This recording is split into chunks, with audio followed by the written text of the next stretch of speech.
It's my brother, Vedifenir.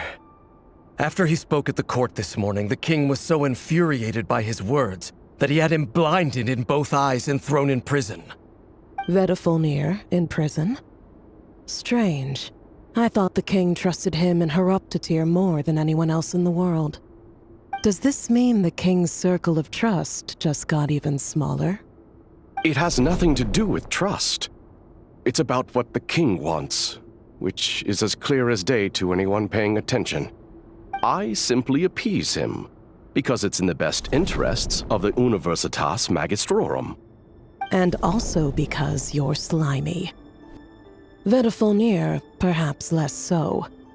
But still, a visionless visionary? It rather inclines me to think that qualifications are not what get you ahead in Conria. Do you honestly think this is an important discussion to be having right now? Dane, what are you planning to do? Rescue Vedifenir, I assume. Correct. It will mean storming the palace by force. Tonight. I need all of you on my side.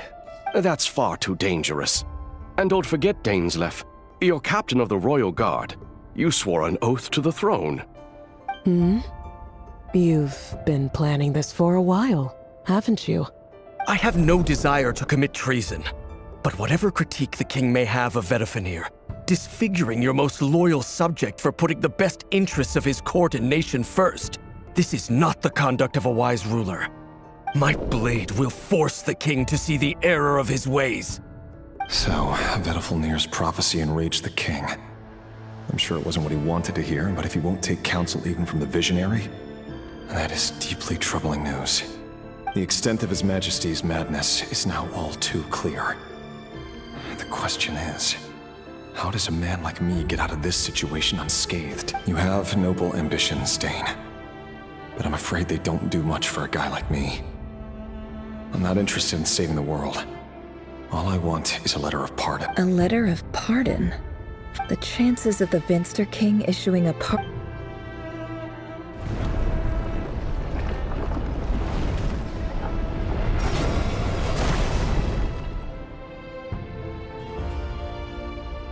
This black fog over another mystery.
Author Thelindis.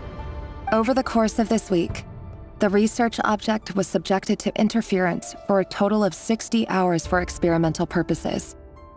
The results are as follows. Research dating back to the Crimson Moon Dynasty has established 2 points regarding moon marrow. Firstly, its origins have something to do with a god's power. Secondly, it serves as a portal to an as-yet indeterminate location. Moon marrow can thus be defined as a spatial gateway. However, there are a number of hurdles to overcome before we can answer the question of where it leads to. To start with, opening the gateway requires a specific power source, which the relevant literature indicates. An enormous amount of power is then required to keep the gate open. Currently, the total power output of our instruments remains in the single digits. To make matters worse, I am now the only staff member remaining in the Moon Marrow Lab.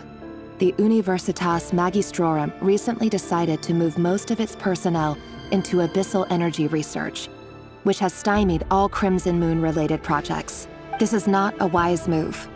I have always maintained that placing all our hopes in a single source of power is risky, especially one as poorly understood as this.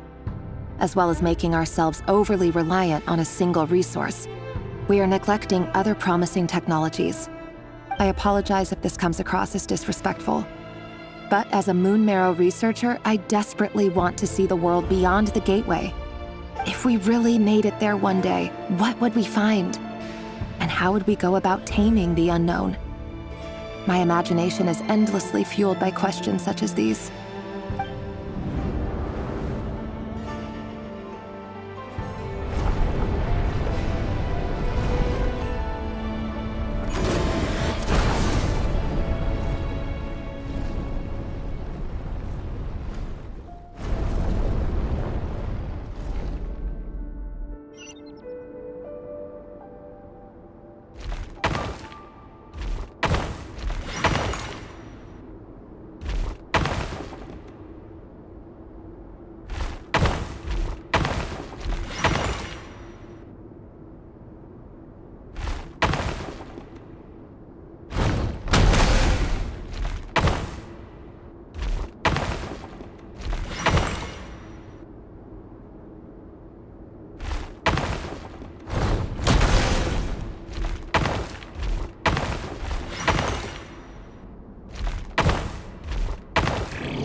This is for you.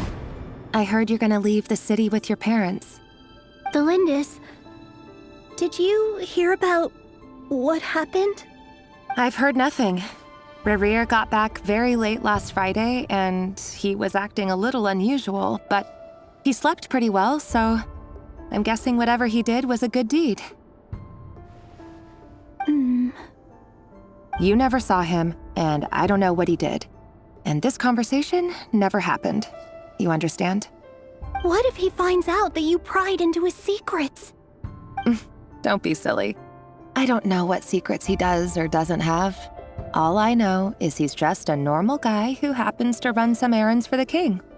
Are you scared of him? I don't know. The Rerir I know doesn't match the person you all describe. Logically, I should be scared of him. And yet, I don't want to lose him. But enough about that. You should get going, and be careful with the package I gave you. Keep it secret. Keep it safe. What's in it? A piece of the moon. All you need to know is that as long as you keep it safe, then in the future, everyone will be able to see a red moon. A red moon? You mean our moon? That's right. Our moon. Promise me you'll look after it. I promise, Delindis. The Crimson Moon bloodline will never die out. Its light, the color of blood, will become like a fire that flows in our veins, no matter how long it takes.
Hurry, everyone, and stick to the plan. Sir Dainsleif, what are you? Is this treason? You know what happens to those who betray the throne. Please, don't do this! It is the king himself who has betrayed the throne. He has betrayed all of Conria. If you have any love left for justice in your heart, you should join me. It's showtime. Dane and his group will handle the troops in the palace. Then Hraptatyr and Rhindaughter will disarm the security measures. My job is to enter the prison and rescue Vedifalnir. Stay safe. Wish me luck. Look after my brother. Draw your blade. It is time for justice to prevail.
And the smell is abominable.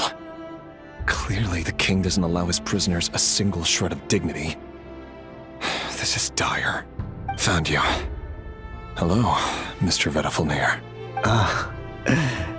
It's you. Surprised? Oh, wait. I guess surprise isn't an emotion that prophets feel very often. I certainly felt some surprise in the moment when I was blinded. Surprise at the king's sheer ignorance. surprised at just how unfairly this world responds to words of earnest remonstration. I'm curious. What did you prophesize this time? It wasn't a prophecy. It was a word of warning. Someone had to say it. The king has forsaken all reason in pursuit of his obsessions. I simply told him that if he continues on this path, Khaenri'ah will surely fall. But he didn't listen. Worse still, he stabbed you in both eyes and locked you away. Dane asked for my help. The court is in complete chaos now, but I'm sure you predicted that. Everything is transpiring as I foresaw, yet I am powerless to change it. Fate is an immutable force. I can but lament as the inevitable unfolds. I do wonder whether giving a man the power to see the future does nothing more for him than slowly crush his spirit. Forgive my curtness, Vedifulnir, but the king did not suddenly turn on you today. His suspicions have been brewing for a long time. You can't have wisdom beyond the reach of your fellow man without attracting his fear and suspicion. There are things the king does not want to see. So, he doesn't want you having visions of them either. He blinded you because he thought this would make the visions stop. He wasn't entirely wrong. I did indeed lose my power to see the future. Right up until... Until what? Just now. I believe I saw something new. Well, tonight could go a lot of different ways.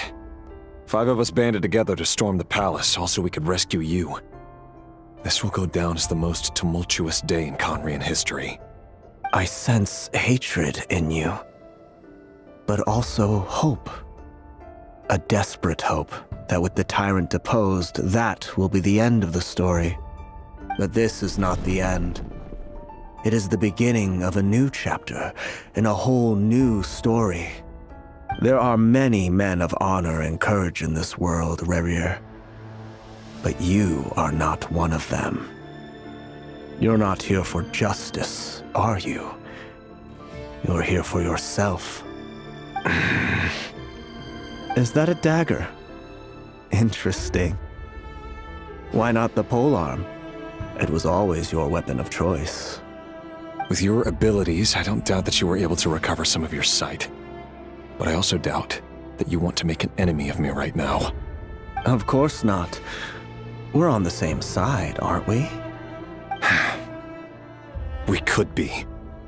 But I need you to be honest with me, Vedifulnir. At this point, you're my only hope for the future. You mean your future? With your beloved, Felindis? Yes. And I know there are bigger things at stake here. A dynasty, a nation, maybe the entire world. But forgive me, I care first and foremost about myself. I can't abandon the one I love to save myself. I just can't do it. But you see a broader picture of the future than I. You see the solutions to the biggest problems of our age. So tell me, what is my solution? What's the answer? In matters of fate, answers are either right or wrong. What will be and what will not. Maybe you are willing to pay a certain price in the pursuit of happiness, but unfortunately, fate does not negotiate. That is the cruelest thing about fate. It is unmoved by your sacrifices. That can't be true. I know it's your voice that I keep hearing in my head, urging me to see how the world is changing, to seek more power, so I can protect the things I love. You show me disaster, but you won't show me how to avoid it? Why? Why are you doing all this? My voice. In your head.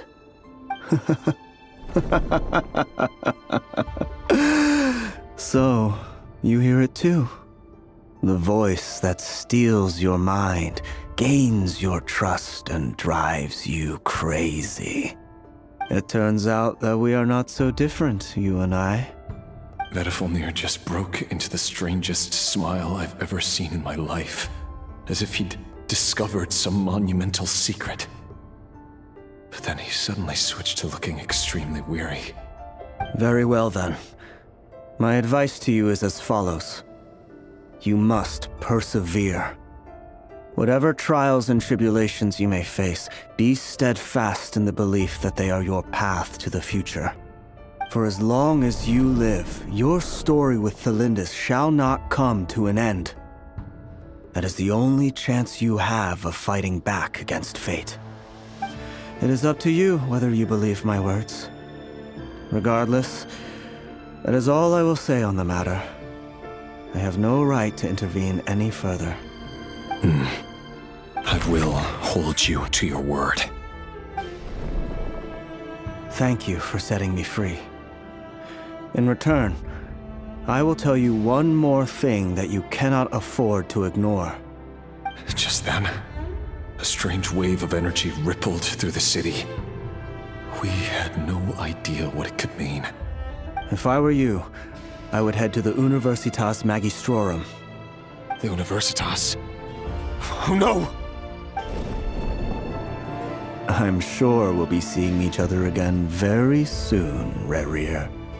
Whatever Vedifalnir said, I didn't catch it. I didn't even help him out of the prison. There was no time to lose.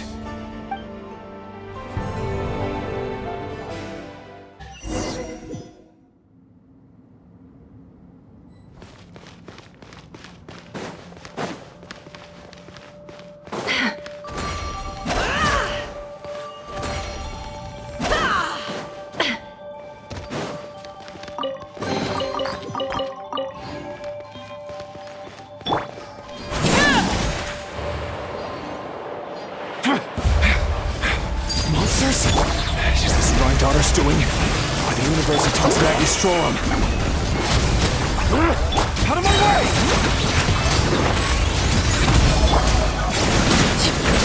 The hearth! Now it's too quick.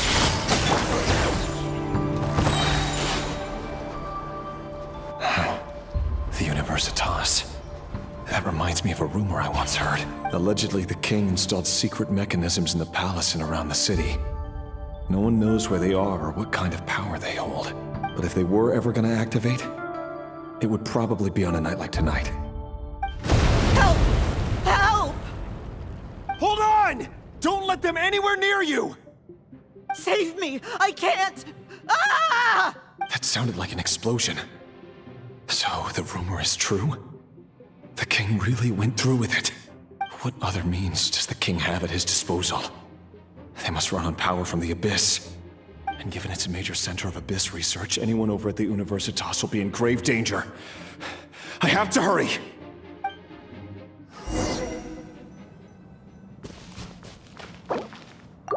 Let the mountain's veins boil!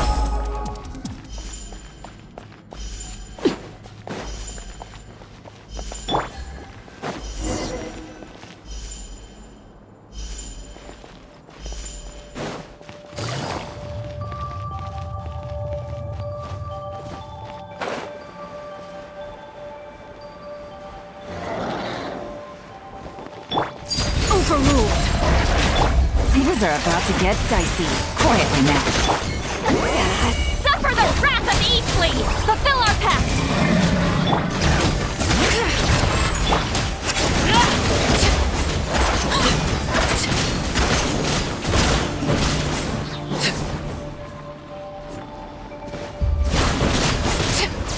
Transfix!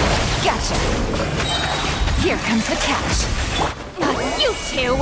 Time to end them! Letting brave names echo. Seek within.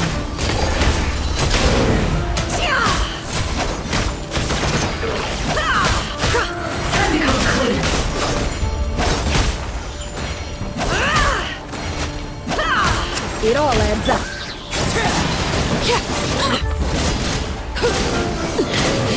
Commendable.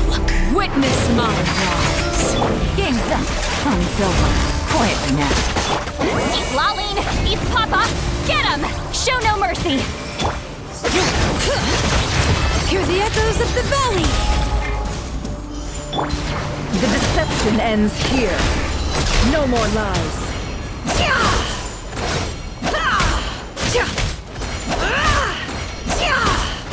Can't hide the truth.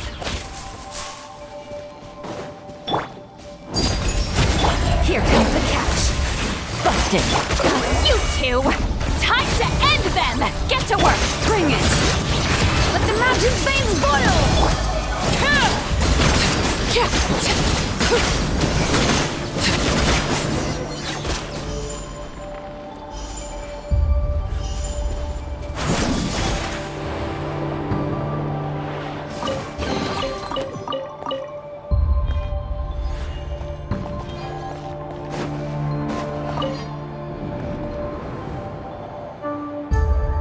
Monsters!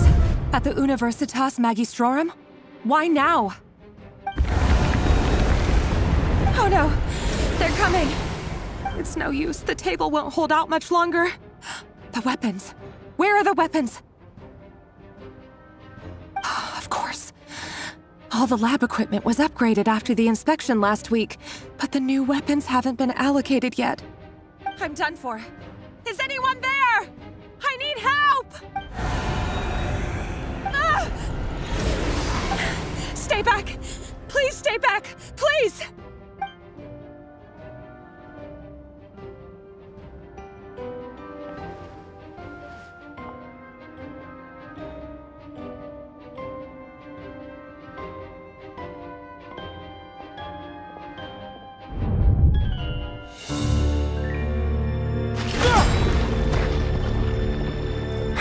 What's that? Rear. So the rumors about your work are true. What? No! Listen, something happened at the palace tonight. We have to leave! You don't need to lie to me anymore. What do you mean? I know why you're worried, and I will respect the decision you've made. But it's okay, because I found a solution. I know how to end all this. You can have it back. The normal life you so desire. But until then, I'm afraid our wedding will have to wait. Celindus? No, don't do it! Celindus! Celindus!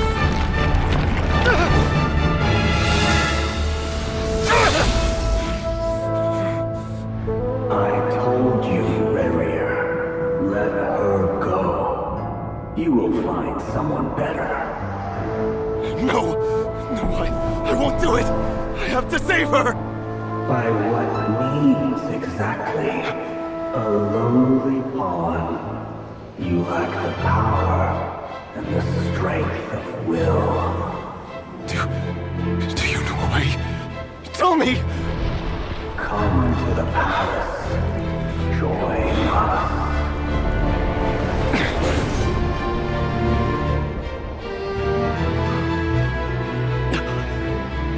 Rerir, thank goodness we...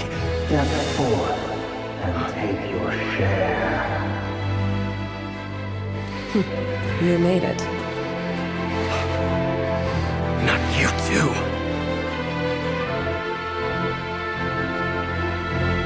Hatred or grief, despair, desire. We all have our own.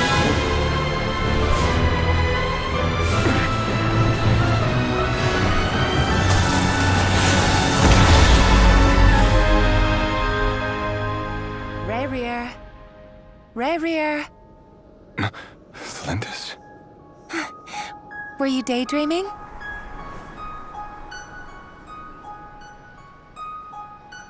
You still remember, Rerir? That question you asked me a couple of weeks ago? Oh. You mean the proposal? Yeah. I'm wondering, where do you think would be a good place to discuss it? Maybe in the garden? Or were you thinking a fancy restaurant?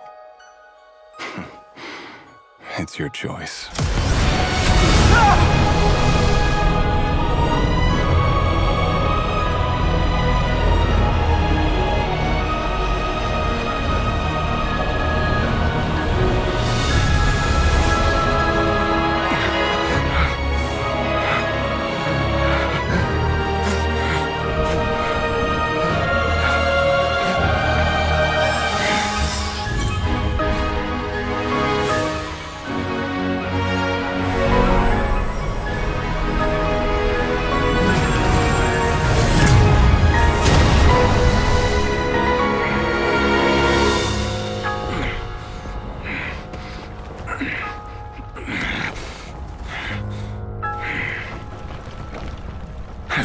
find you.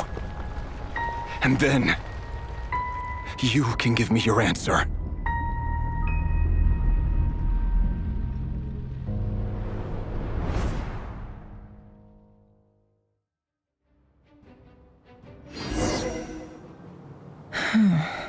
So that's how the Raker of Solnari was born. A monster created by circumstance is a monster all the same. Viewing other people's thoughts for too long can get uncomfortable. Right now, I'm feeling a strong sense of loathing. In a nutshell, the story of Conria is what happens when the truth falls by the wayside. Everyone tells little white lies, and before long, you have a huge pack of lies that destroys everything. Whew. Time to get back. His past is filled with sorrow, but the tale of any fallen civilization is one of endless tragedy. Cruel as it may be, that was Conria's fate.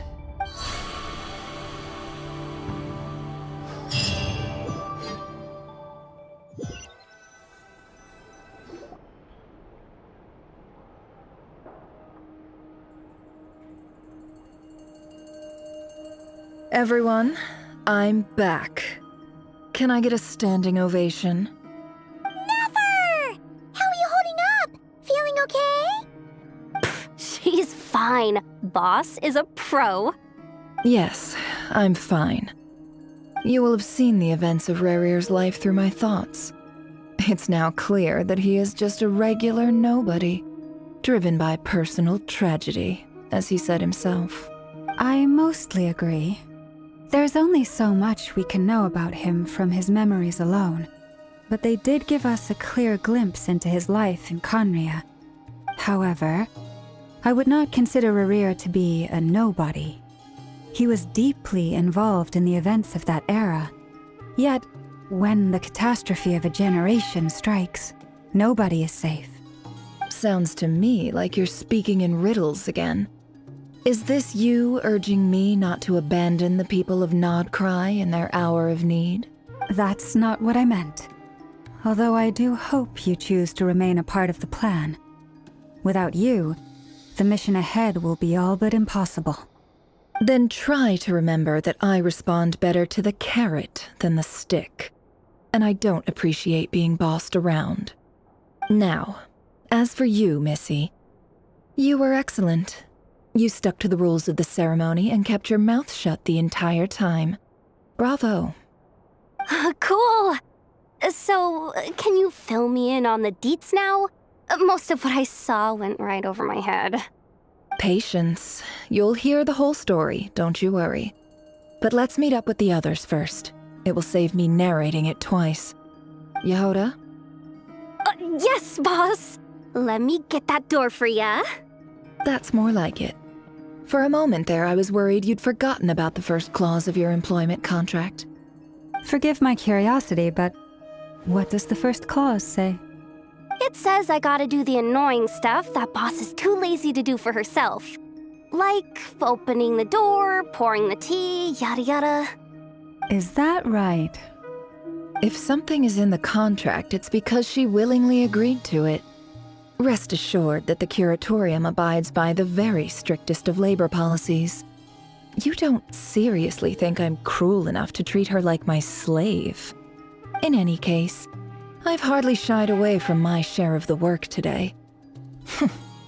Hope I don't catch Flintz and Varka lounging about in their chairs, enjoying a leisurely cup of tea. There's nothing I dislike more than other people enjoying themselves while I'm hard at work.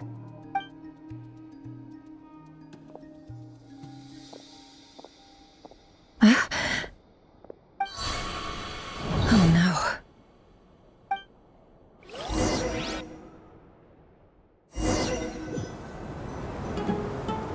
Sorry to disturb you, but we seem to have run into some trouble.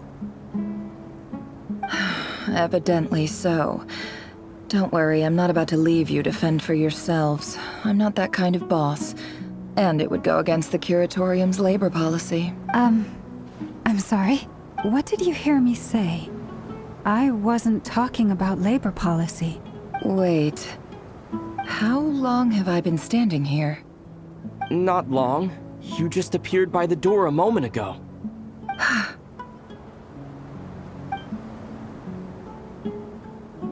Boss, what's wrong? You look like you've seen a ghost. We've been tricked. We never left at all. Somehow I hallucinated that whole scene back inside the office. Hallucinated? But how? How indeed. This place should heed my will alone. All thoughts and actions that occur in here are just a result of pawns moving across the chessboard in a carefully calculated manner. And nobody has access to this chess set but me. So you control everything in here? More or less. But yes, it's a special technique of mine. Has anything like this ever happened before? Only once. It was the first time I used the chess set. Is there any similarity between what happened then and what's happening now? I suppose my thoughts are a little turbulent, which was also the case my first time. Is there anything I can do to help? The first clause of your contract clearly states that I only need your help with things that I'm too lazy to do myself. Meaning, you're not feeling lazy right now? Meaning, this is not something Yehoda can help with. The chess set is a personal treasure that I alone understand. I must be the one to find our way out of here. Boss, it's fine. Really. Let me do something useful.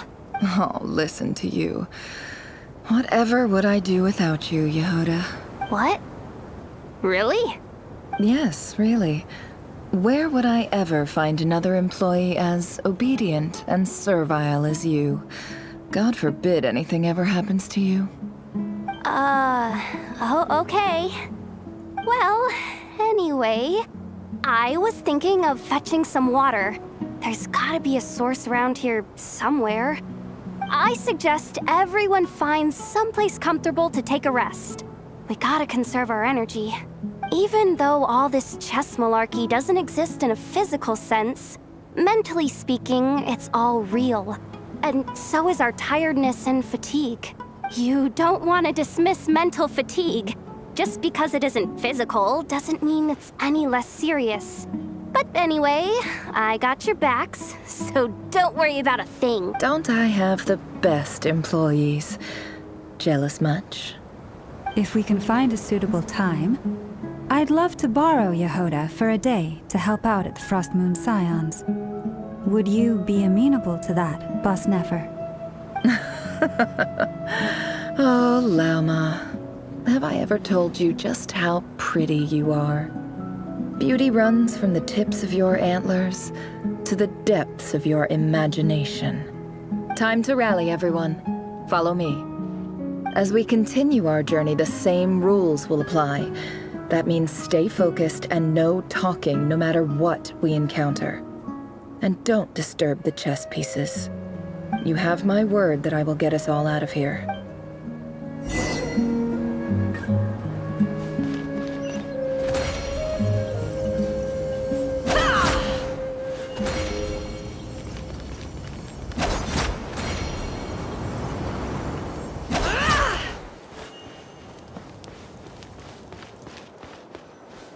This place looks familiar. That's not a good sign. I wasn't expecting visitors at this hour. Wait, is that? Oh, it's him. There you are! Sinue's been looking for you all day. I think he has some news for you. Oh yeah? What were you doing just now, Uncle Retinue? Hiding away some more loose change? I know I saw some Mora. What do you mean loose change? Oh, come on, I'm too old for this. Just pretend you saw nothing.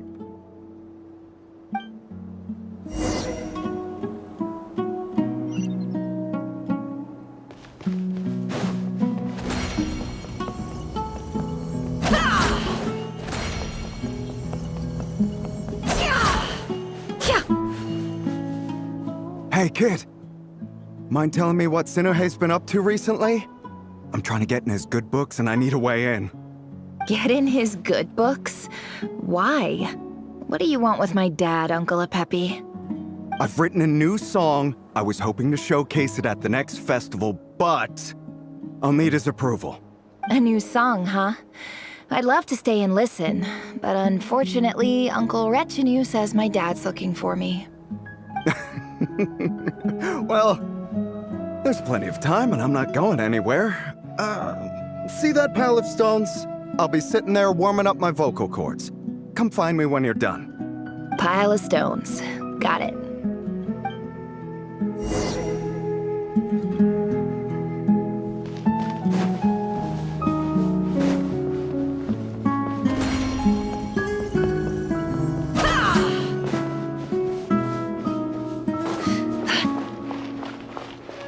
Hi, Dad. Uncle Retinue said you were looking for me. Ah, there's my little princess. If you'd gotten back just a little sooner, you could have shared the spoils of war with me. Spoils of war? Who were you fighting against, Dad? It was just a figure of speech. The aftermath of a sandstorm is no time to be waging war. I was talking about our war against thirst. I went out to fix our water supply problem, and now I'm back. Which means... We have a well again! That's right. I found a new one and brought back as much water as I could carry. It should last us for a good while. If it wasn't for these blasted sandstorms, our wells wouldn't be caving in. You wouldn't be spending all your time out searching for new water sources. As the chief of our tribe, I'm supposed to be leading us out of hardship and poverty, onto better things. You know how prosperous our ancestors were.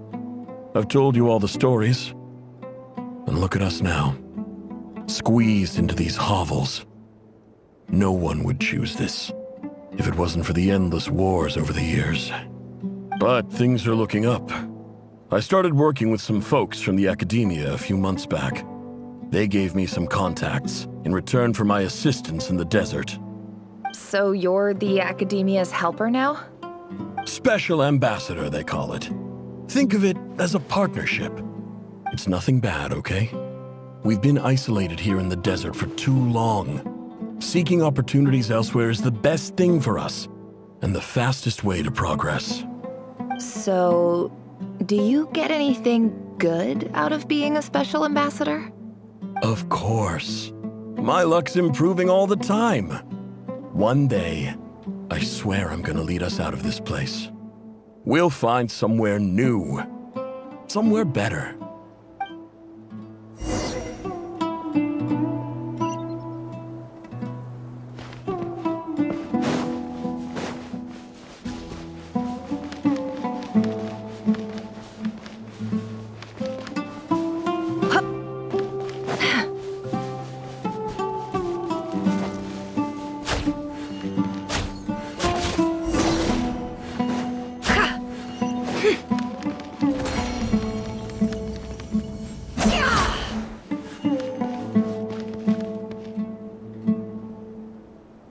That's our well, and you know it!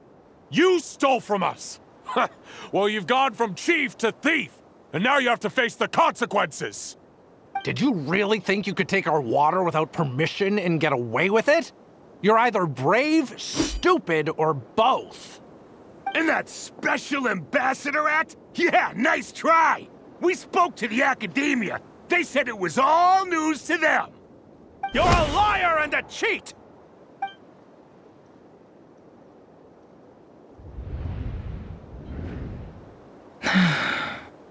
I heard Yehuda gasp, but I don't blame her.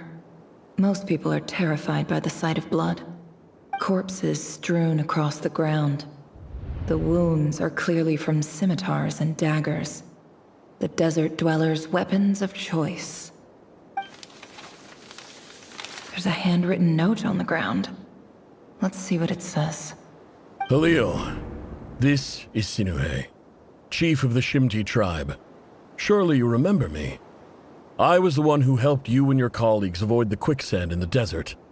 This is my second time writing to you. I assume my last letter must have gotten lost in the mail, as I didn't receive a reply. I hope this one makes it to you safely. I'm writing to you because I need some help. That sandstorm the other day completely blocked up our well, forcing me to look for another water source in Iab and Unut territory. It was a matter of survival. Praise the gods. The well of the Iab tribe was intact. It was my last resort. I drew what water I could and left, but not without being spotted. I fear they will retaliate. You told me to write to you if I ever needed help. You said you'd be my ally in the academia. I urgently need you to formally recognize my title of Special Ambassador and send some of your people to assist me for a few days. It's the only way I can convince them that this was the academia's decision and prevent them from retaliating. This is an emergency. Please send help as soon as possible. Looks like this letter never got sent. The writer died a grisly death, and the letter was trampled into the ground. It's badly defaced. Some parts are barely legible. What a ridiculous lie the surviving Shimti tell. Their whole village was butchered over a sip of water.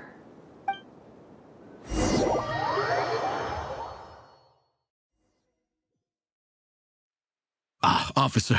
Welcome. Welcome to our humble village. I thought you would at least have the courtesy to provide some respectable libations. This is the finest wine Aru village has to offer. I promise.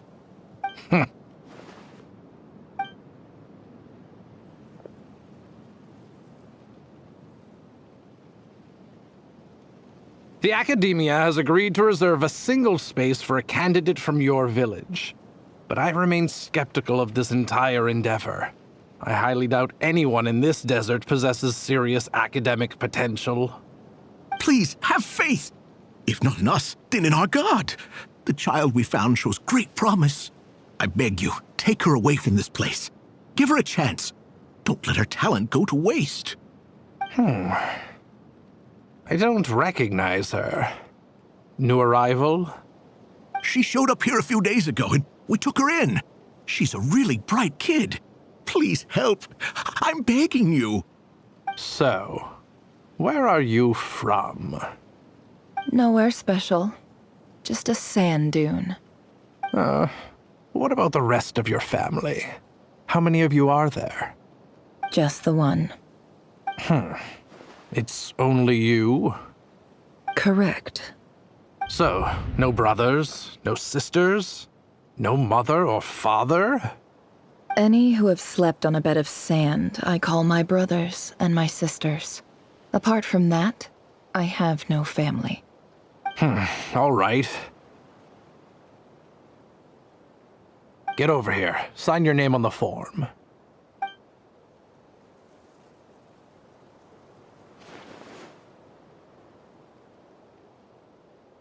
Never?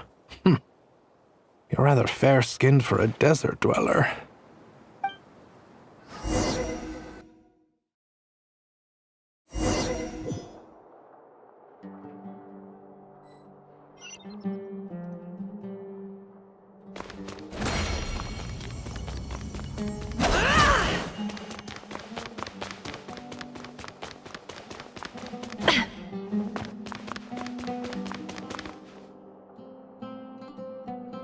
Nefer, this term's assignments have been issued already.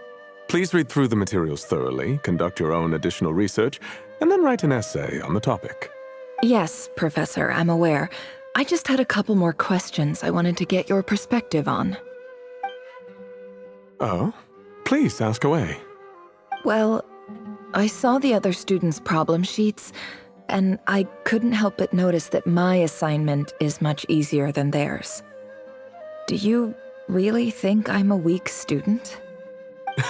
A weak student? Goodness, no. Quite the opposite. You have a sharp mind, almost too sharp. I think what you're saying is, a weak student wouldn't have noticed the discrepancy. And if they did, they certainly wouldn't complain about the lighter workload. You see, sharp as they come. You see things the way they are, and I'm sure you know why they're like that. Because of where I come from. Because I'm different. I'm sorry, Nefer. I don't like it any more than you do. It's just... Anyway, you said you had a couple of questions? What's the other one? I wanted to check. If someone sent me a letter to the Academia, where do I go to collect it? Ah, your family wrote to you. Well, as long as they put your name on the envelope, someone should hand it right to you. Not exactly. It's not even a recent letter. I was just curious where the mail would end up if no one collects it. The House of Dana, I expect. I know there's a box for unclaimed mail somewhere in there, probably sitting on a shelf. Whatever you're looking for, that'd be the place to start. Okay, got it. Thank you, Professor. Oh, don't mention it. Honestly, I feel like I failed you. I'm supposed to be your teacher, but I haven't taught you anything. Hey, don't say that. You're a great teacher, and you do your best for all your students. But the rules are the rules. You're not allowed to teach students like me. It's not just the Academia either. The whole world bends over backwards for the successful, and leaves the losers to suffer and die. Oh, my dear child. Don't tell me you've given up on life already. I haven't. I just think that if you want to make it in this world, you have to find a way to become successful.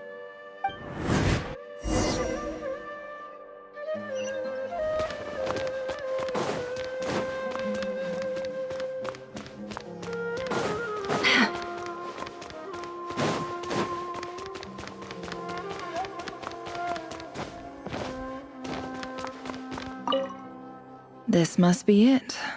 A big cardboard box full of unclaimed mail. And probably some letters that ended up here by mistake, too. Let's take a look.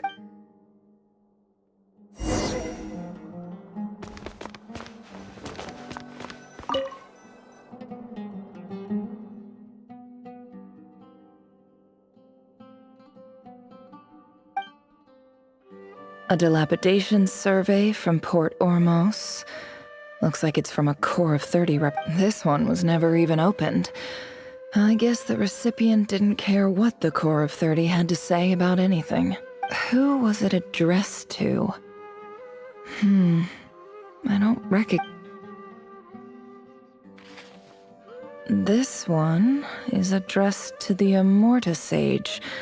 The title is Changes Observed in Satyavada Life Symptoms. Why do all these letters read like full-blown dissertations? Guided by the incense, we became lost somewhere in the forest. All the barriers between levels of consciousness disappeared as our minds soared around in circles, looking for a branch to seek refuge on. In clinical terms, these symptoms fit the description of incense poisoning.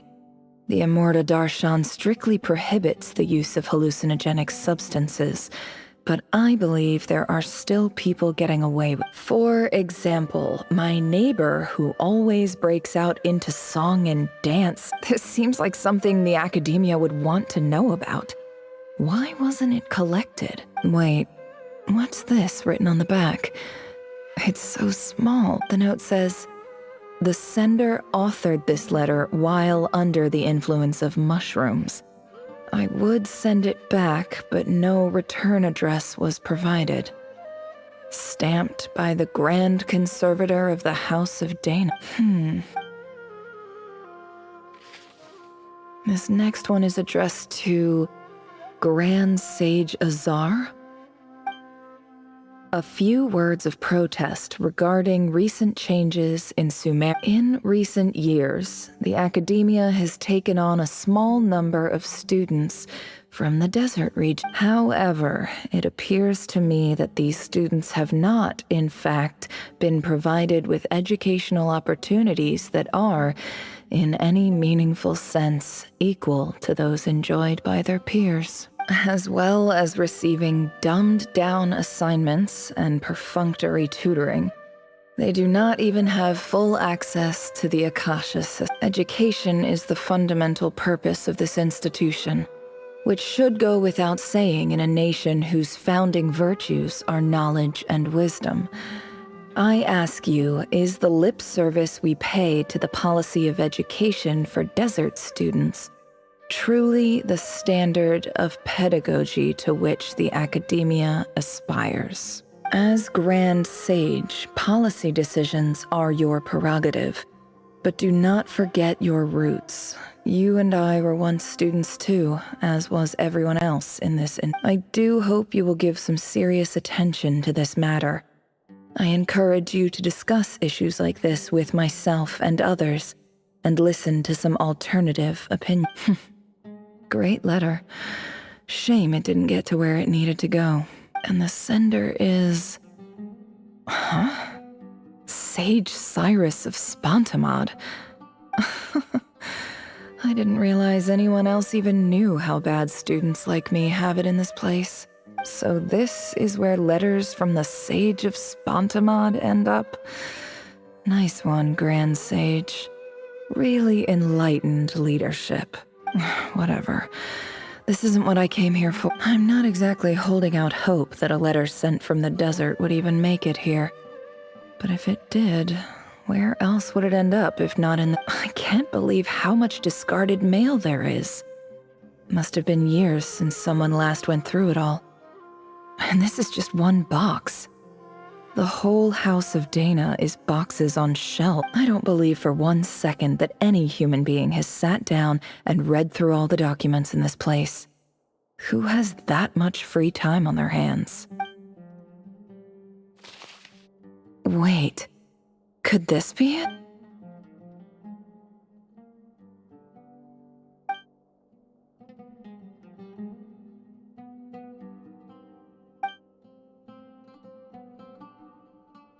Greetings, Halil.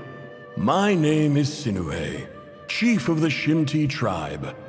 I was the one who came to you and your colleague's aid when you ran into trouble in the Great Red Sand. I don't know how well you remember it now, but I brought you to safety and gave you some water and other supplies. You seemed very pleased and told me your name. In my tribe, learning a person's true name is serious business. And I therefore see you all as friends. You were kind enough to leave your contact details, so we could stay in touch. The Shimti tribe lives a harsh, nomadic existence in the desert. You were sympathetic towards my plight, promising to make me a special ambassador of the academia and help us find a way to make a better living. This brings me to my reason for writing. Our tribe has fallen on particularly hard times, and I would like to ask for your assistance. There was a terrible sandstorm a few days ago, which blocked up the well in our land. To ensure my people's survival, I had no choice but to venture into Eob and Unut territory. The Eob and Unut are descended from the Thamudians, while we trace our ancestry to Tulatala. We worship the Lord of Flowers and have had relatively good relations with our fellow tribes, up until now. I found a well belonging to the Eob tribe. They declined to help us, but I really had no other option. So I took some water to keep me and my tribe alive. My actions are certain to incur their wrath. When we met, you assured me that you would be my ally in the academia. I would like to take you up on that offer, because I really need your help. I wonder if you could send an academia representative to meet with me. That aside, the last time you were here, you mentioned that the academia had started accepting students from the desert, and I told you a little about my daughter, Nefer. We have next to no resources here in the desert, and my power and influence are limited. Would you consider enrolling my daughter at the academia? She is a smart girl. I know she won't disappoint you. From the outset, the academia never took you seriously. Those things they promised were just empty words. I doubt they even remember the name Sinuhe.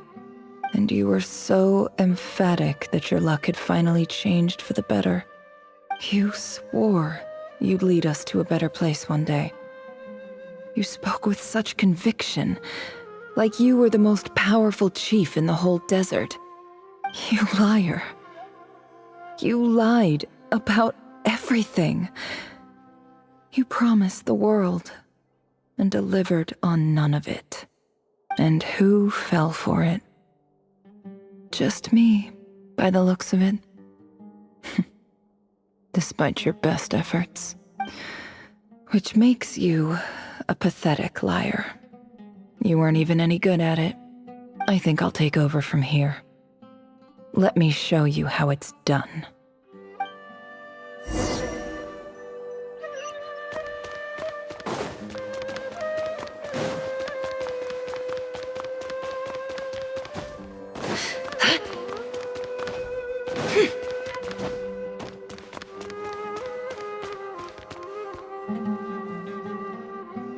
I just came to say goodbye.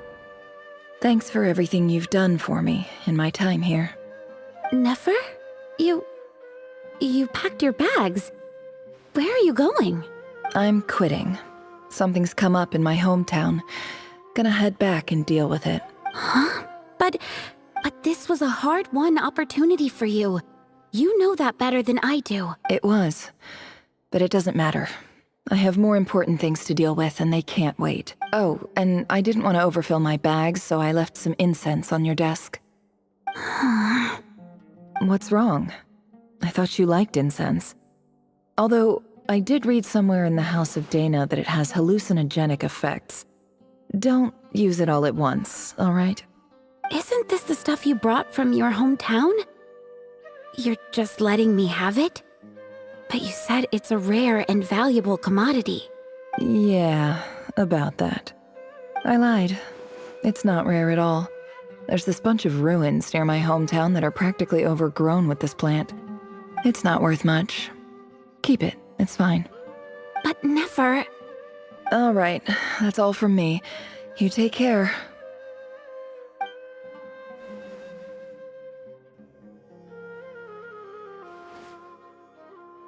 Don't forget me, okay? I mean, we're more than just classmates, right? We're friends. Yeah, I'll remember you. I lied again. That incense is worth a fortune, and it's a rare find even in those ruins. And as for remembering her, I have far too much to do when I get back. No time to reminisce. I'll be lucky if I even make it through this alive. But either way, I expect I'll forget you pretty quickly.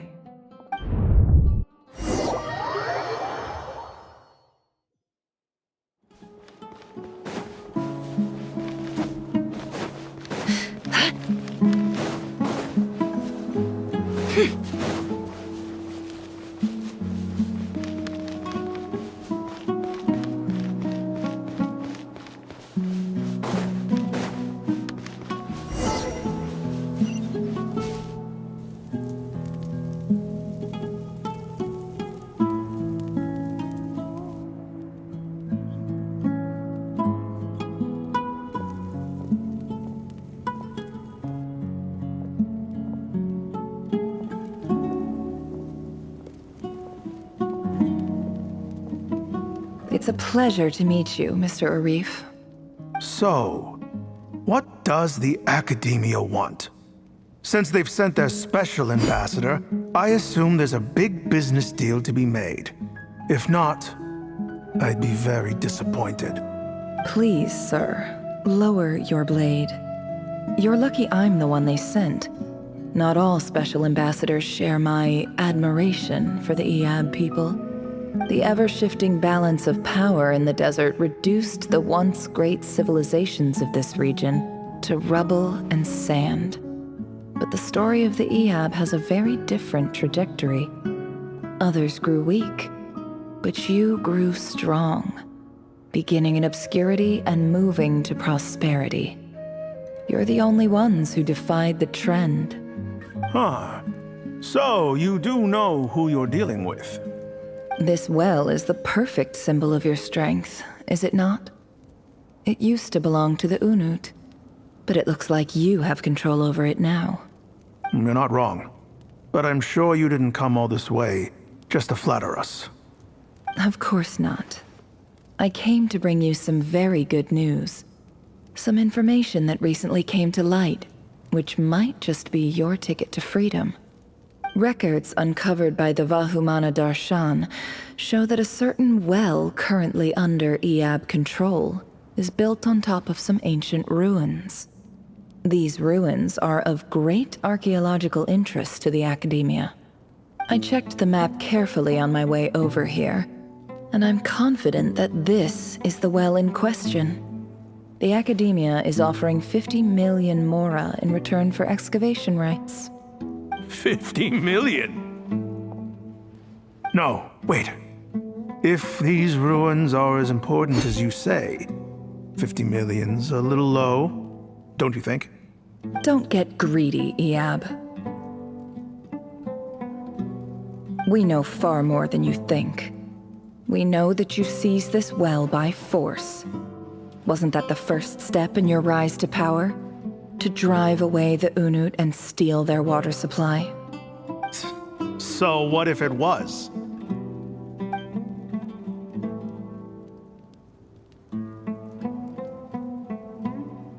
Don't worry. As unscrupulous as it was, it's something we're willing to overlook. The Academia is only interested in dealing with the de facto power holders in the region.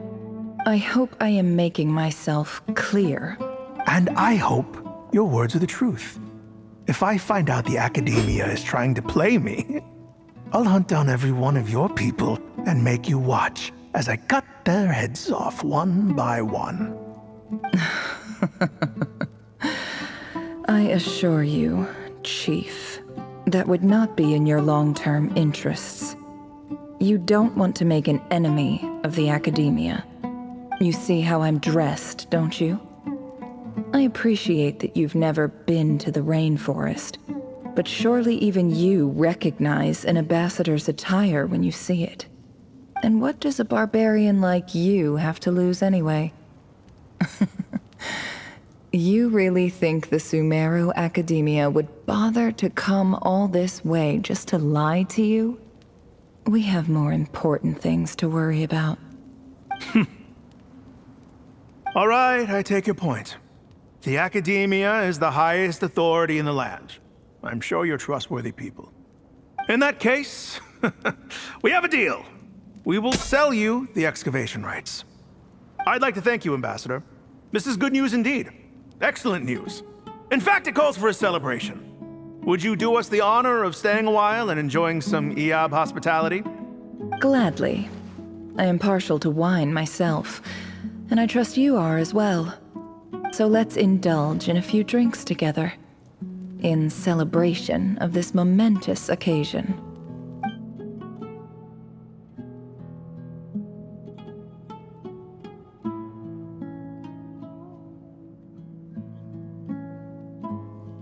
Chief!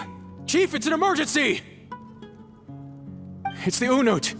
They've taken the well. What? Well, don't just stand there. Take it back. Yes, Chief. I have every confidence in the Iab's military superiority, and yet... What is it? The Unut's response was alarmingly fast. The day after we reach a deal, they seize the well. This can't be a coincidence. Perhaps there is a traitor in your midst. I don't think so. I am obliged to remind you, Chief, that the Academia will only deal with the de facto power holders. If you cannot regain control over the well, I'm afraid you won't see a single mora of that 50 million. No! Please, Ambassador, just give me some time. I swear the Unut will not get away with this. That well is ours, and so is the mora. Glad to hear it. I will wait here for an update. If there is a traitor, I will find them. In the meantime, make yourself at home. I'll report back as soon as I have an update. Much obliged. Wow. All it took was a few words and I've got him wrapped around my finger. What an amazing feeling. So, in summary, Ambassador, The Academia would rather negotiate with our tribe instead of the Eab, yes? The Eab are ruthless murderers who don't listen to reason. And now they have the gall to interfere in our research projects in the desert region. So let me ask you, Chief. If you were the Academia, what would you do? Kill them all, of course. Precisely. The Academia does not tolerate those who stand in our way. The Eab have held back our academic pursuits for too long, and our patience is wearing thin. At the same time, there is simply no way that the Academia can be seen to be intervening in desert affairs. I'm sure you understand where I'm coming from. We have our own rules out here. If the rainforest dwellers raised arms against a desert tribe, you'd start a bloody war. Right. We can't confront them ourselves, but we can support their enemies. The Unut have always had strained relations with the Eab, which makes you our natural allies. Natural allies. Weren't the Eab your allies once? You were quick to send them after us to protect your interests back when we stole that water. And now look at you. You're at each other's throat. Let me be clear. The Academia wishes to collaborate with the legally recognized rulers of the desert in this matter. We are asking for excavation rights to that well, and our offer is 50 million mora. Say no more. I believe we have an understanding. Good. Then I suggest you get to work. Get us access to that well, and the mora's yours. You see, Dad? Lying is easy when you know how. People will believe anything.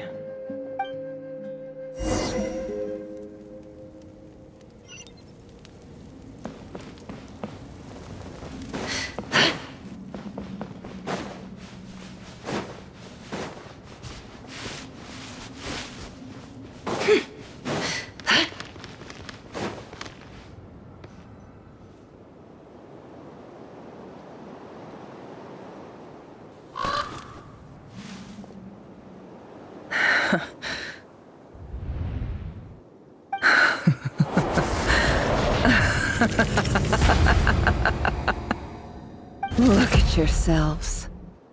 You may be vile, savage monsters, but your butchered bodies bleed like any others.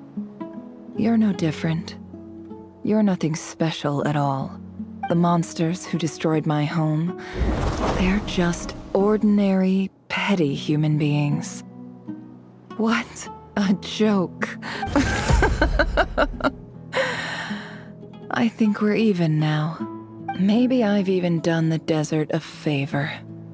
It's a better place without all these people around. Oh, Sinuhe, my gullible fool of a father. Perhaps if you'd been as ruthless as I was today, our tribespeople would still be alive. In this dog-eat-dog world, a chief needs to be tough to survive. But you couldn't do what had to be done. So I did it for you. Nefer, it's okay. All of this is in the past now. I believe I remember you promising to remain silent. Yeah, but even so... Yehoda, is there anything you can do to ease the tension? All right, time for a sharp turn onto a completely different topic. So, anyway, that's enough of that. When are we getting out of this place? Feels like we've been walking forever. I'm getting pretty tired. Oh, Alma, you tired? Yes. If we can find somewhere to sit down, I could certainly do with a rest. It's not far now.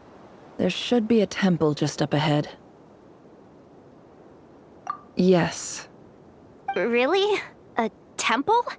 That's where this story ends? I guess that's how things go in the desert. Desert dwellers can never escape their destiny. Or so everyone says. I never wanted to believe it, but looking back now, I'm as desert as they come. You mentioned a temple. What's waiting for us there? My biggest trade secret of all. Ah. Then I'm guessing it's where you got your power from. The power to peer into other people's minds. I didn't know you were clued up on any other religions. I'm no expert in the history of Sumeru, but since you come from the desert, I would imagine it has something to do with King Deshret. Sounds impressive. Oh, I know who you mean. General Mahamatra Sino. The spirit of Hermanubis dwells within him. That's Boss Neff for ya. She knows everything. Sino's hardly a figure of obscurity, but I know about Sethos too. What about him? Is he a big deal or something? Well, he's not a small deal, let's put it that way. Please, this is the bare-bone basics. Save the flattery. Thanks for your patience, everyone. I'm sure it's been a lot to take in. With any luck, that's our exit just up ahead.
Here, I don't have anything to add about any of this stuff. Like, look at that statue, for instance. I want to do the whole name-dropping, this girl knows her stuff thing too, but I've never seen anything like it before. A statue with the head of a bird. That's Thoth, the Ibis King, one of the 7 pillars of King Deshret. The legends say that he, the Crocodile King, and the Goat King were the 3 retainers of King Deshret. Let's take a look.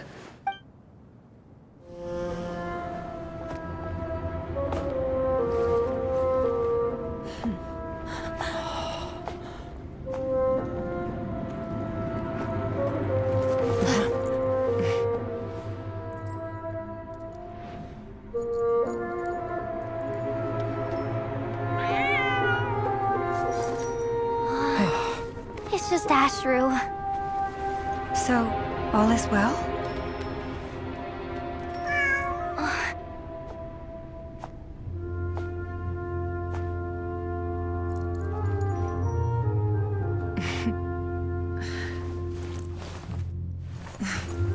Typically speaking, at this point, the world disintegrates. Then we find ourselves back in the outside world. Besides, these are my memories. There's nothing to fear. You're sure? Of course. It's almost over.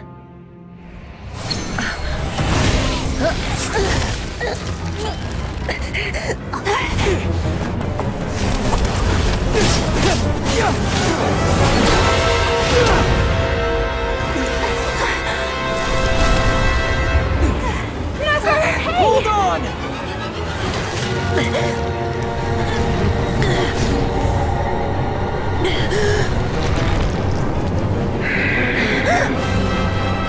Knowing too much is always a death sentence.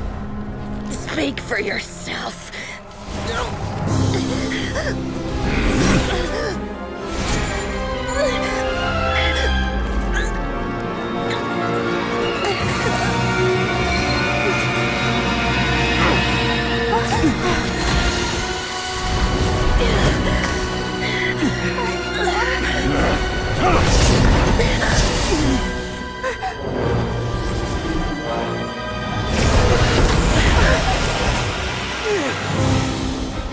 How repulsive.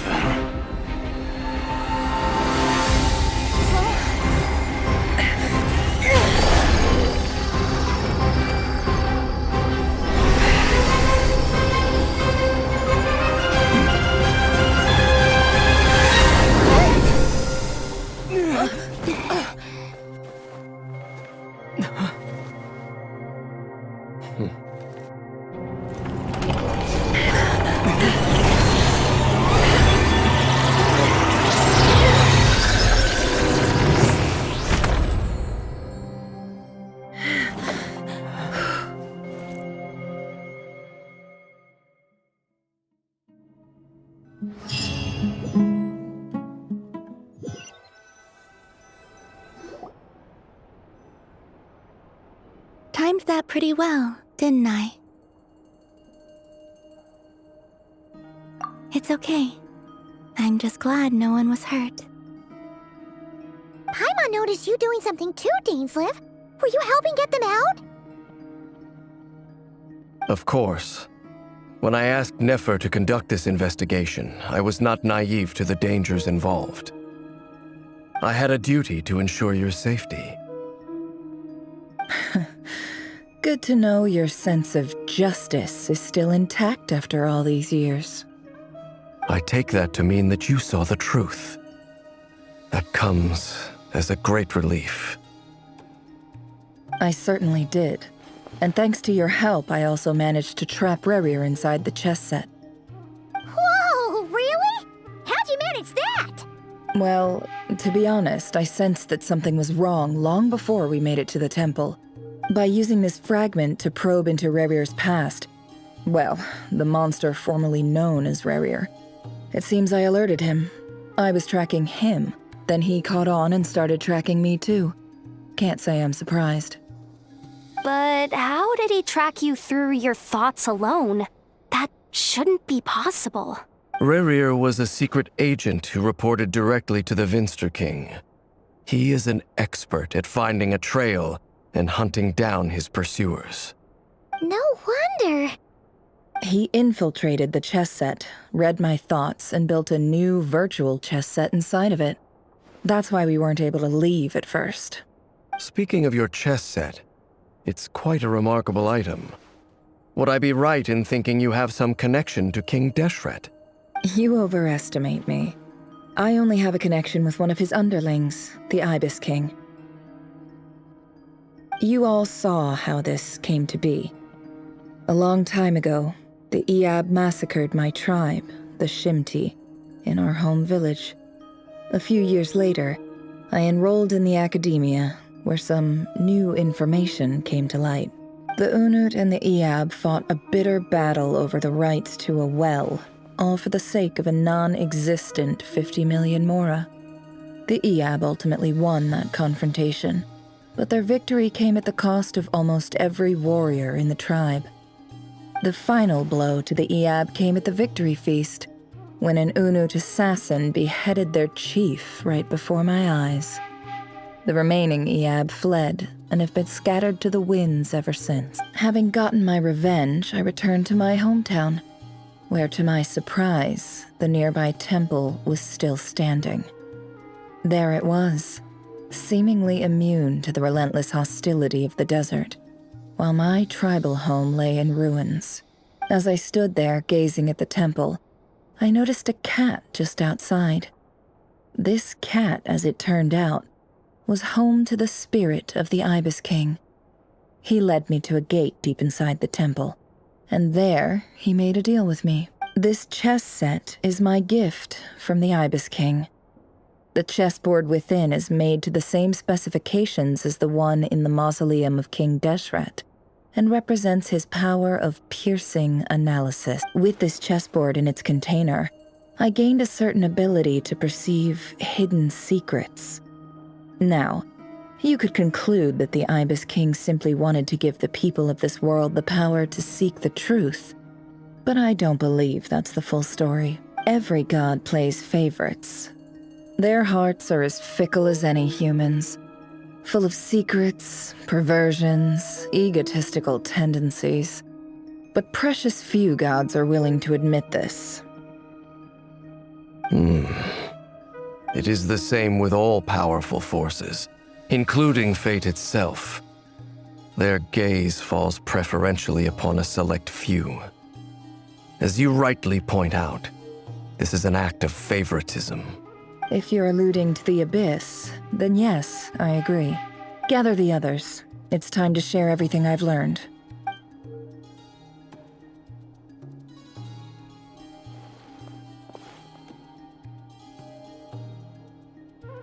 Thank you all for being here. As promised, I did some further investigating into the Raker of Solnari's background.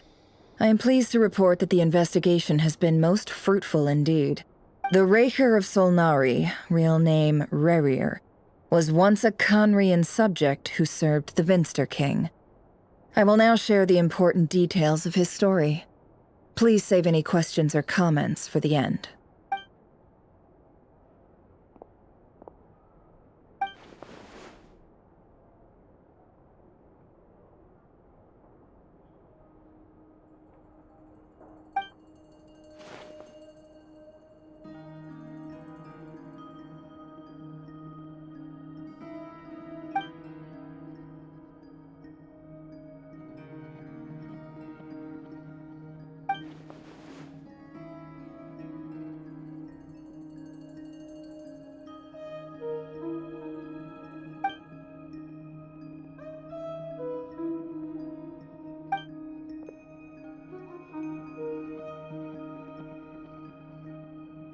So that's why he's so obsessed with the moon. A tragic tale, to be sure. But it does not excuse his many transgressions. No matter how much Rerir suffered in the past, the fact remains that he is what we know today as the Wild Hunt, wreaking havoc upon innocent lives in NODKRAI. He becomes more dangerous with each passing day. If left unchecked, it is simply a matter of time before all of Tevat suffers the consequences. This is a threat that the Knights of Favonius cannot ignore. A question for Miss Columbina. Forgive me if this is presumptuous, but have you ever seen the spatial gateway that appeared in Rerir's memory? Never. But I have heard stories of something called the Moon Gate, and this seems to fit the description. Miss Lama, any thoughts on this? In the lore of the Frost Moon Scions, the moon is believed to hold many secrets. Some sources speak of ancient knowledge, others of a gateway to the unknown. The term Moon Gate is one I have heard before. But as is the case with all of our legends, there are no records of any first-hand witnesses. We cannot know whether it truly exists. Then back to Miss Columbina. As a moon goddess yourself, do you have some idea of where the Moon Gate leads to? Not at this stage, sorry. I do hold the power of the Frost Moon, and my strength is recovering well. I can sense that the gate would open at my command, but But there's more to the power of the Frost Moon than that? Yes. A moon goddess has the right to open the moon gate, since it is a path to the moon. But as Nefer mentioned, holding open a spatial gateway takes a huge amount of power. And right now, I need to conserve my energy to fight the Rahier of Solnari. I'm afraid this is one mystery we may have to leave unsolved for now. I agree. Better to save your strength. But if you'll humor me for a moment, I have a bold conjecture of my own regarding the world beyond the gateway. I highly suspect that neither Tholindis nor Rarir made it through unscathed. The evidence pointing to this is the fact that the Rahier of Solnari exists in the form of countless fragments. With the abyssal power he wields, no ordinary foe can touch him, let alone tear him to shreds. And yet, the wild hunt proliferates wherever his scattered fragments lie, drawing hordes of monsters to many different locations across the land. So your theory is that Rarir was physically torn to shreds by some powerful force? Hence, why the Wild Hunt is a distributed phenomenon, rather than a unified one? Makes sense to me. Explains why the Wild Hunt is so pervasive, and why he's been trying to piece himself back together. He was whole to begin with, and he wants to be whole again. Without the power of the Abyss on his side, he almost certainly would have perished the moment he was torn apart. But the Abyss, much like a curse, has kept him alive. I could not agree more. The power of the Abyss is most surely a curse. It is a compelling explanation, and one that accords with my present understanding of Abyss creatures. Whether the life form in question is primitive or advanced, if a curse has extended its lifespan unnaturally, it will continue to survive in spite of everything. This raises some interesting questions. I will run some experiments and see if there is any validity to my suspicions. That being said, regardless of whether my research bears fruit, I would like to thank Miss Nefer for conducting such a thorough investigation. Already, it has greatly enriched my understanding of the entity we face. My pleasure, Mr. Albedo. I too hope that the information I have shared today proves useful as we look to formulate the next stage of our plan. Hey! What is it, Dainsleif? You look really upset!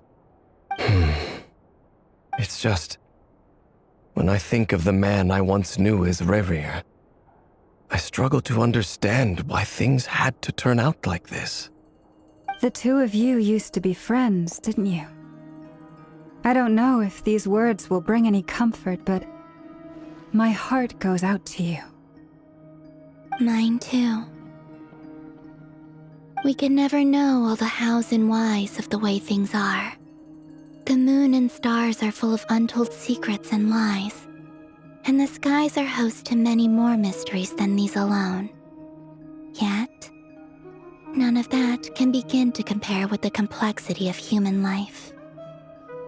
Those are the first comforting words I've heard in a long time. Thank you, both.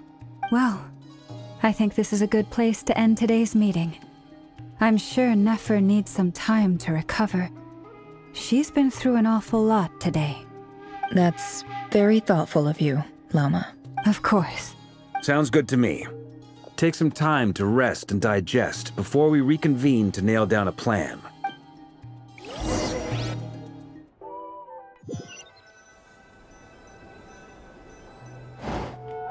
Hey, is this a bad time? Hope I didn't kill the conversation. No need. Come on, let's talk outside.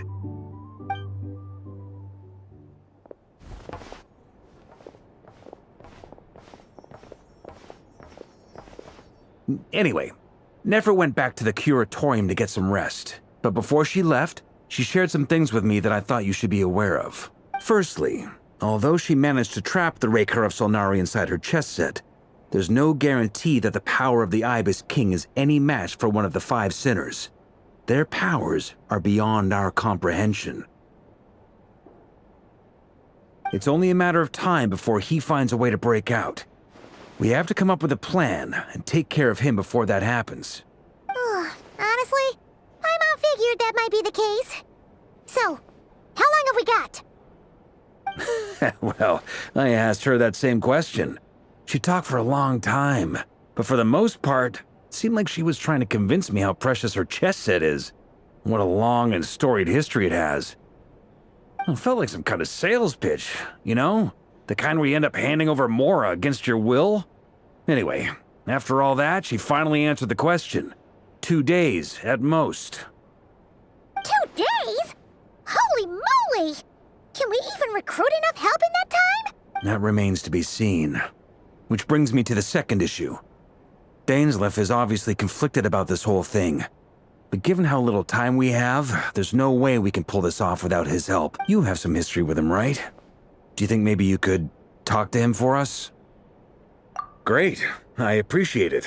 All right, on to item 3. So, Albedo, Durin, and I put our heads together and came up with a plan. Can't promise it's gonna work yet, but at least it's a start. We figured we'd bounce the idea off you first. We'll explore it further once everyone's recovered. Oh, Paimon's dying to hear this. All right, so here's what we're thinking.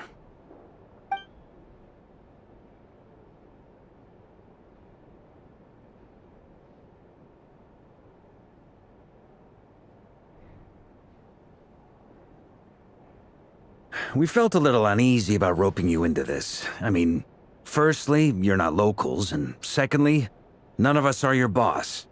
You're well within your rights to refuse if you so choose. Roping us in? Why would you even say that? We know the stakes here. It's all of us against the Rayher of Solnari, or none of us stand a chance. I choose my words very intentionally, I'll have you know. I like to think there's an art to striking a down-to-earth tone even when the stakes are through the roof. Sir Varka, I have a few thoughts about this plan. I'm all ears. I think we can be more flexible with how the roles are allocated. In my view, the most sensible lineup would be like this.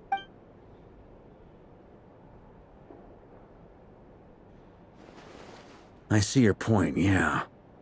But if that's how we're going to approach this, you'd better make sure you're ready. To be clear, I don't doubt your abilities. Far from it. I just want to make sure. Are you really willing to take all this on? I want to do everything within my power.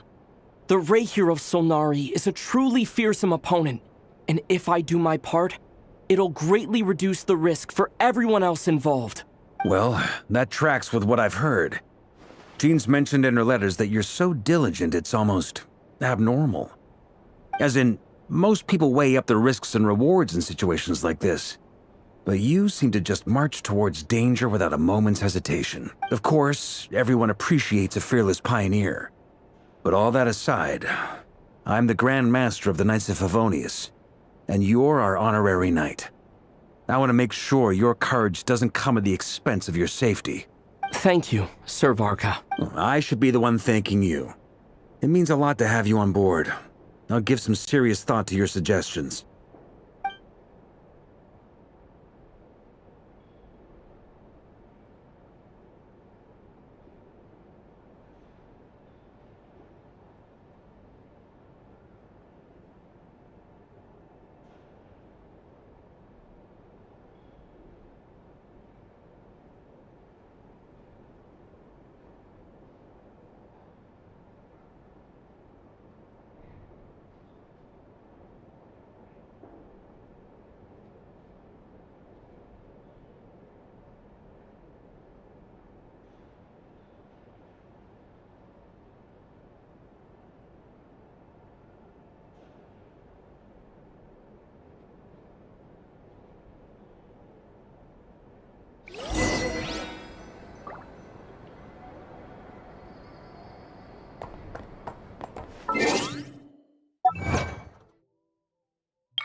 This is a thorough plan, but I do have one last question before we take action.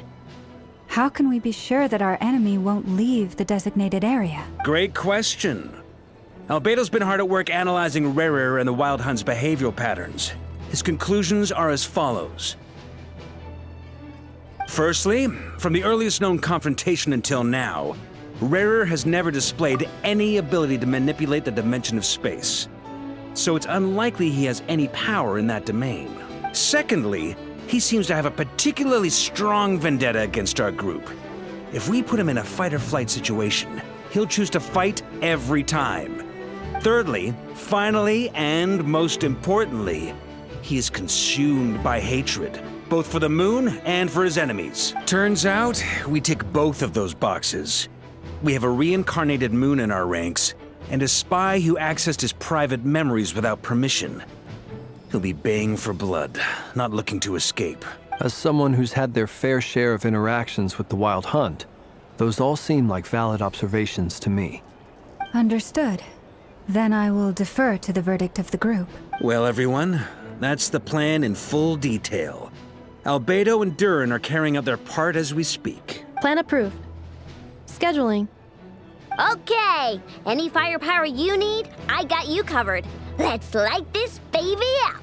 The Frost Moon Scions are behind you as well. And the rest of you? No objections? All right, then it's settled. This is the plan we're going with. Next up, an old tradition of mine. Anyone who wants to back out, now's your chance. Wait, we can still back out of this? Everyone says things they regret, right?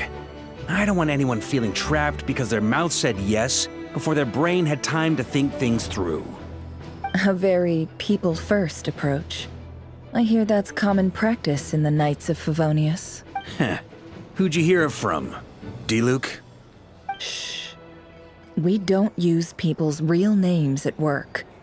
This contact will be known only as Owl, please and thank you. This plan can only work if everyone does their part. Flint's and I will absolutely support it. We shall indeed. You'll be glad you accepted our help. Also, you are the last person I expected to see here, Miss Dory. It's not often I get called Dory in a work context. My peers usually call me Lord Sangamabe. So, the longer your name, the higher your net worth. Is that the idea here? In that case, Mr. Flint's here must be worth a fortune. That's right, I know your full name. It's... The walls are thin here. I'd appreciate you keeping that a secret. Okay, fine. I'm actually only here as a favor for someone else. Do you have any idea how much it would cost to hire me otherwise? Oh, does this mean someone out there actually has the power to boss Dory around? It most certainly does not. We have a long-standing and mutually beneficial business partnership. She's actually the mom of a friend of yours. Said mom supplied me with a great little trinket, but now that lady's ruined everything. If I don't start building a little goodwill now, my whole business in NODKRAI is gonna go down the drain! Okay. So what exactly is so special about this pendant? It's a lucky charm that a great mage made for me.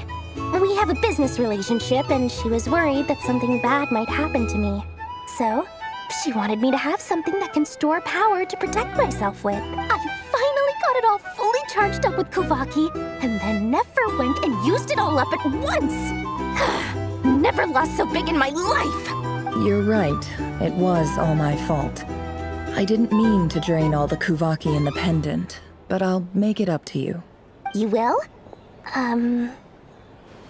Well, in that case, how about you give me your chess set, and we call it even? I knew you'd say that. Well, it's yours if you want it. In fact, take it now, and I'll even throw in a free Raker of Solnari. Deal? You're putting me in a difficult position here. It's a very useful thing to have around, but I have a funny feeling it won't be around much longer. I guess we'll see in a couple of days. Looks like bankruptcy for me. Hey, don't be so pessimistic. See this through, and you never know. You might find a new business opportunity on the other side.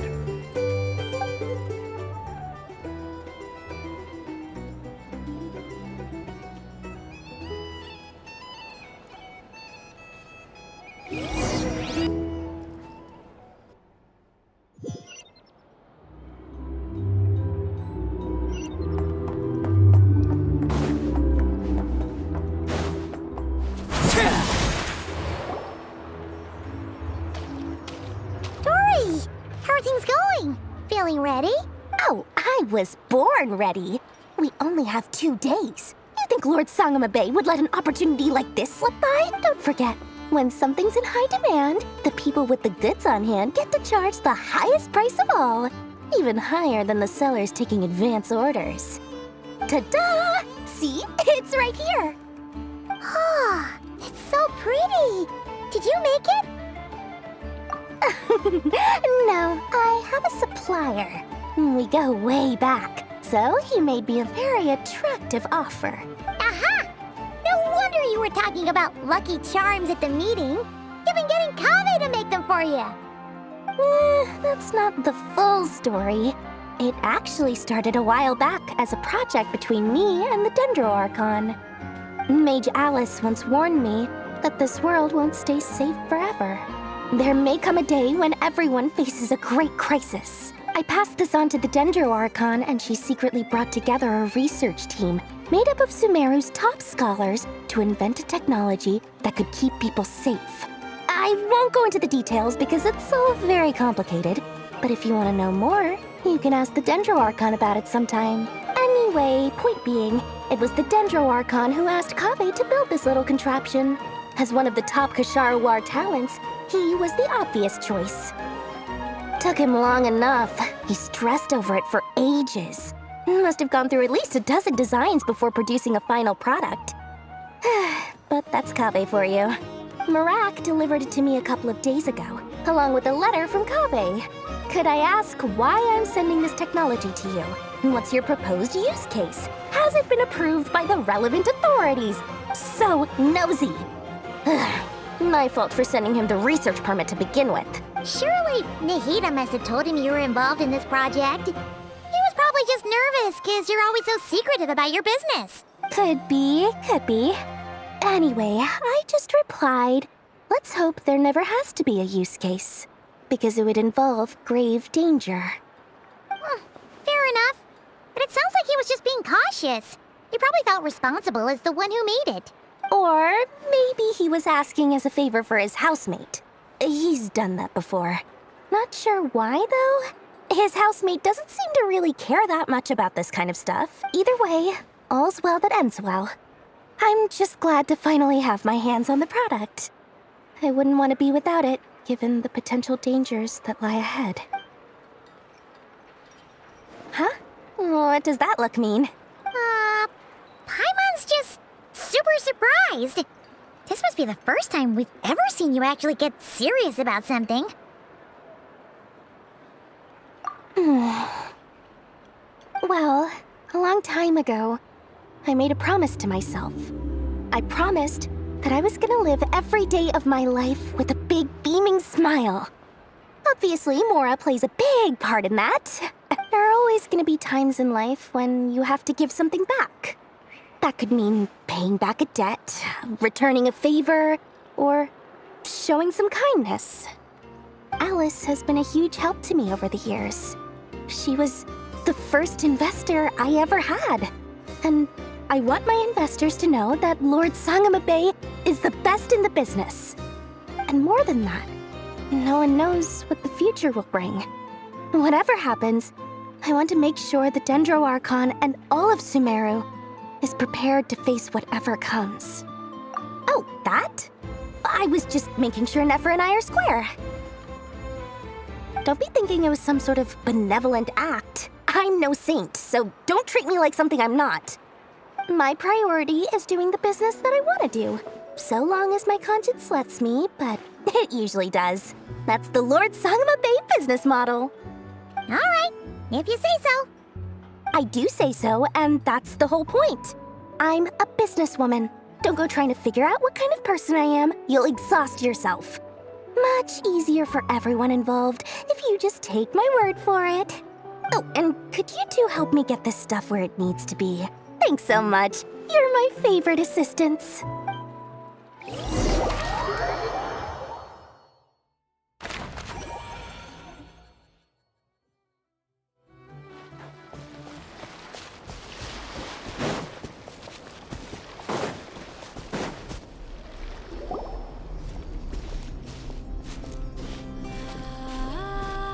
Traveler, Paimon.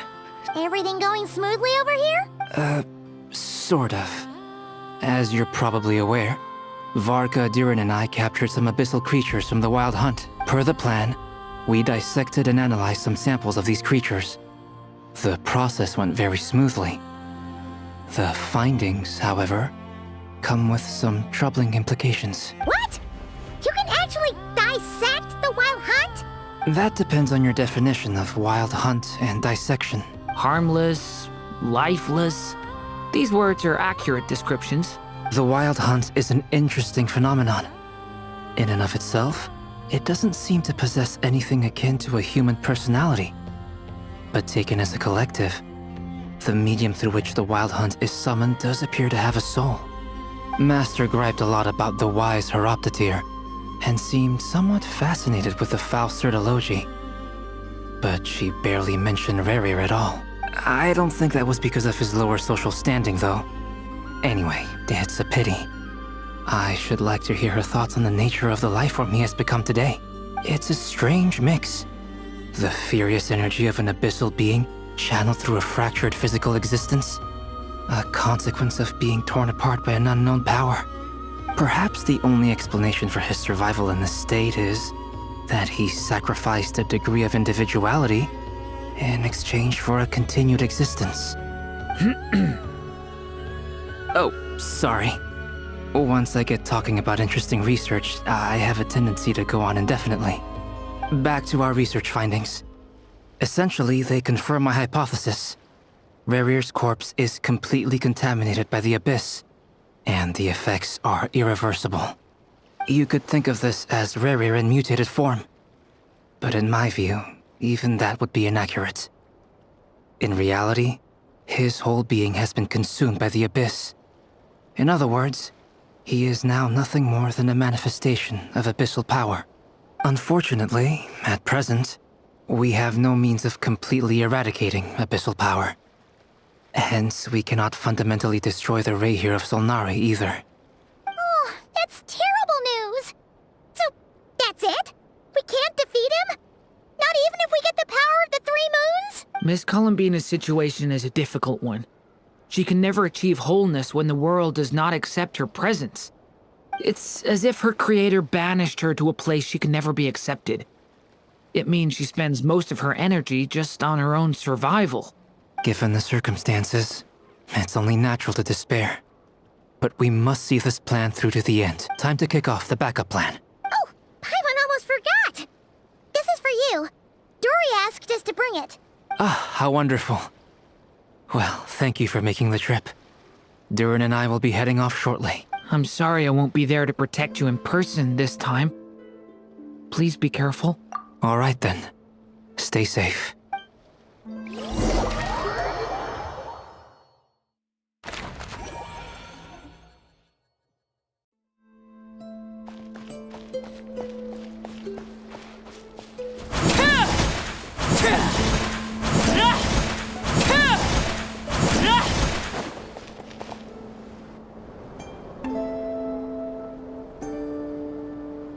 Miss Lauma, is everyone here? Yes. The fate of my flock is in your hands, Grand Master Varka. Please keep them safe. My lady, what are you saying? Within the next 24 hours, we will face the biggest crisis the world has ever seen. This is not a burden that we deserve to bear. But I believe that we reap what we sow in this life. So I intend to act. I must do what I think is right for me. That means fighting for the future of NODKRAI. This gentleman is the Grand Master of the Knights of Favonius, Varka, Knight of Boreas. In my absence, please follow his lead. Hey, everyone. Guess I should introduce myself. Well, to start with, I know my way around a battlefield. Biggest strengths are honesty and hard-workingness. Anyway, point is, I don't intend to let Lauma down. I'm gonna do everything in my power to keep every last one of you safe and sound.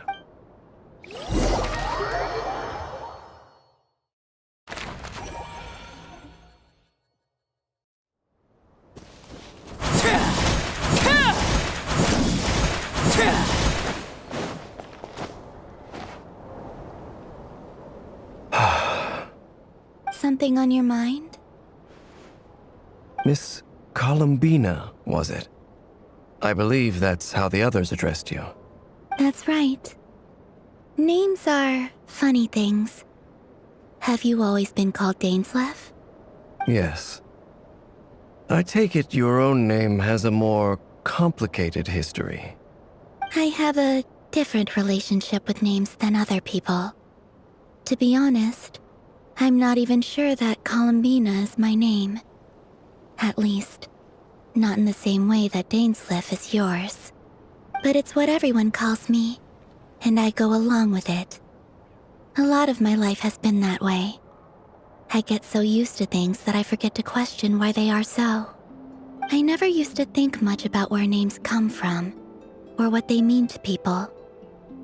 Maybe something's wrong with me. You're different from other people. I sensed it the first time we met. You're more perceptive than most. I'm sure your long life and rich range of experience explains that. Do you ever find yourself missing Conria, Mr. Dainsleif? Difficult to answer. I have dreamed of the past many, many times. Sometimes I'm fighting tooth and nail. Other times I'm lying on the ground, defeated. I don't recall any happy moments from that time. It has been too long. Is that because hatred survives longer than love and affection? That would not be for me to say. I make no excuses for the grudges I bear. But whatever the reason, I remember little that was beautiful or sentimental.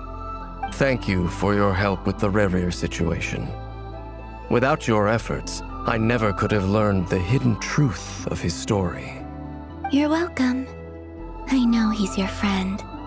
Friend? He betrayed me. And I never really understood what he was going through in life. Some friendship, that is. Okay. So, do you plan to fight him with us? You see, you're torn. Now you know what really happened. You see the things he's done in a new light. I need some time. Of course. I completely understand. Anyone else in your position would feel conflicted too. Actually, I went through something similar myself recently. Something happened that changed my perspective on a situation. A situation I took for granted at the time, but now I feel very grateful for it.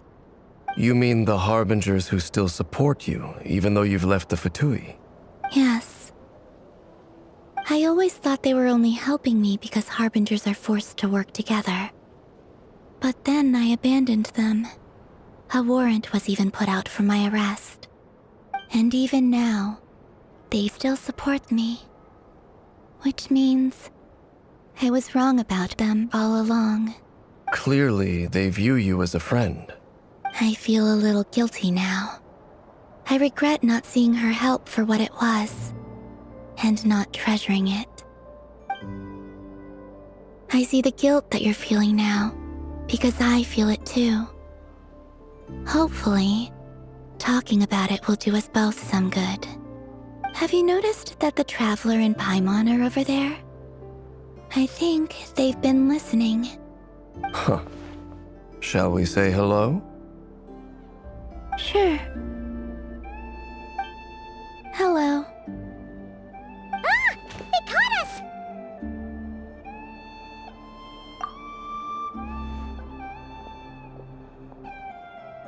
I apologize for making you worry. No doubt you wish to know where I stand on the plan to take down the Raher of Solnari. I'm afraid I need a little time, but I will seriously consider joining you. You will? Oh, thank you so much! Everyone will be so grateful to hear that! They needn't be.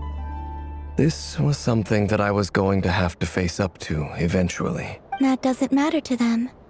They're grateful to you regardless. You can't control their gratitude, so just accept it. And then, have a think about whether you're willing to join us.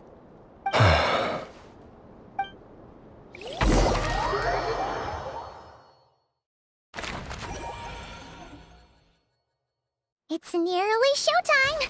Let's go rendezvous with the others. You know the place.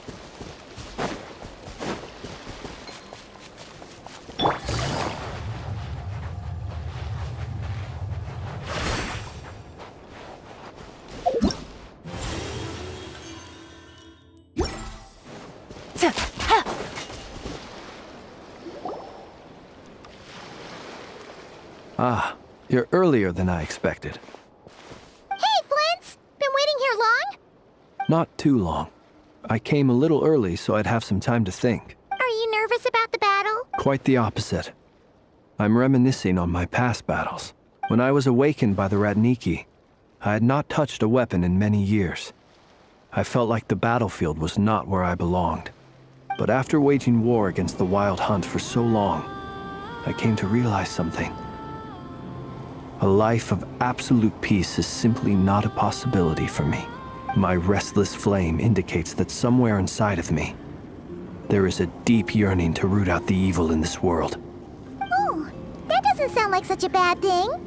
Well, in the past, when I was a Fae whose primary concern was hibernation, it was hardly ideal.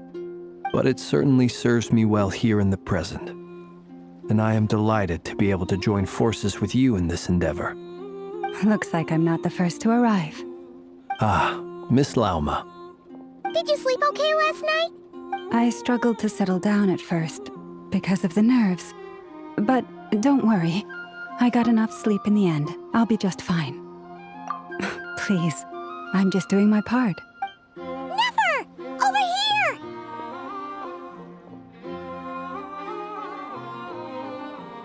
Aino asked me to relay a message. She said Anefa will be on high alert and keep a close watch over all secondary districts where defense is required, providing support as necessary. Meanwhile, Aino herself will provide range support to us directly, using her latest invention. Excellent. My thanks to all involved. The chest set's looking a little unstable. It won't hold him much longer. We should be prepared to engage at a moment's notice. No sense sitting around waiting. Let's make the first move while we still have the option. I agree. Paimon, find a safe hiding place. Got it! Be careful, Traveler! I will.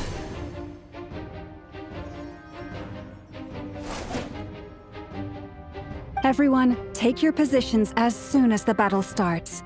Every ounce of strength we have in our bones, let us bring to this fight. Ready? Let's go. I've seen all your futile ploys before. You have become the authors of your own demise. I wouldn't be so sure about that. You are merely a moment of sport before I tear down the moon.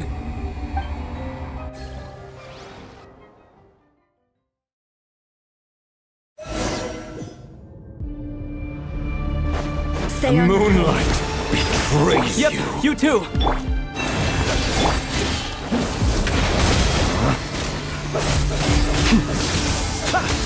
Observe. Let me help you guys.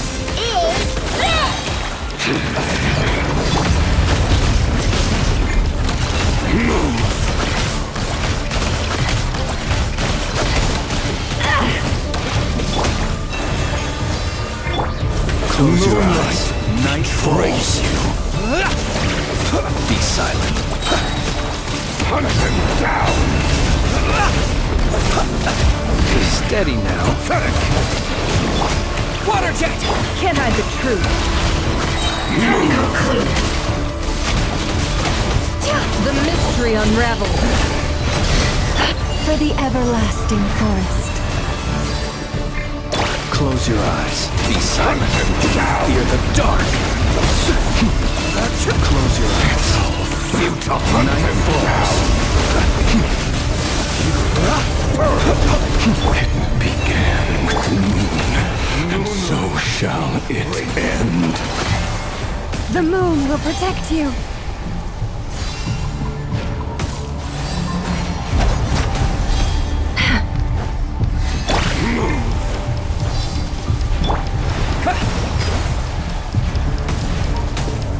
Moonlight betrays you.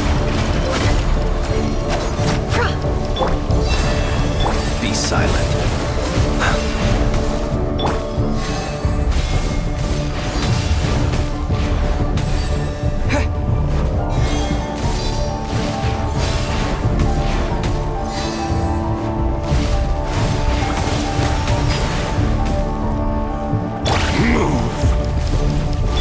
Moonlight betrays you. Move. Go! Can't hide the Moonlight truth. betrays you.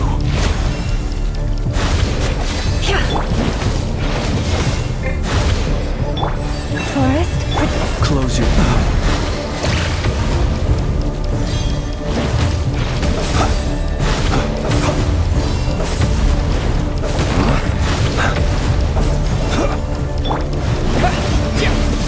No more lies. Absurd. Observe. Close your eyes. Observe.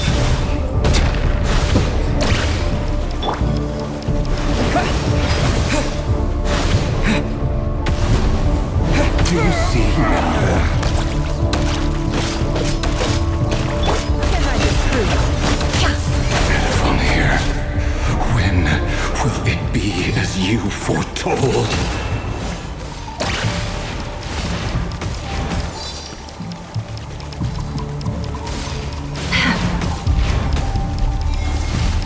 It all adds up. The moonlight Poor last land. betrays you.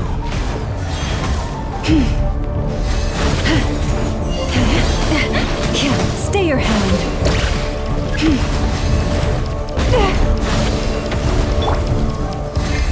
Spirit is not welcome here. Forest? Be silent. Beware the creatures of the night. Are you quite finished? Steady now. Leave this place. The deception ends here. Futile.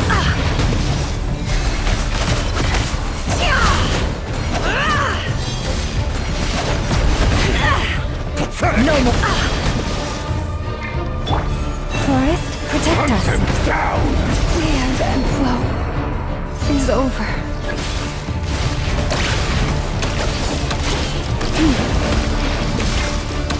Close your eyes. Observe. To dust, futile. Close your eyes. Fear the dark. Poor lost land. Can't hide the truth. The riddle remains unsolved. Moonlight betrays you. Hunt him down. A grave transgression. Observe. Burn. No more. How unfortunate. The mystery unravels. For the everlasting forest. Forest? The moonlight. Hunt him down. Fear the dark. It all adds up.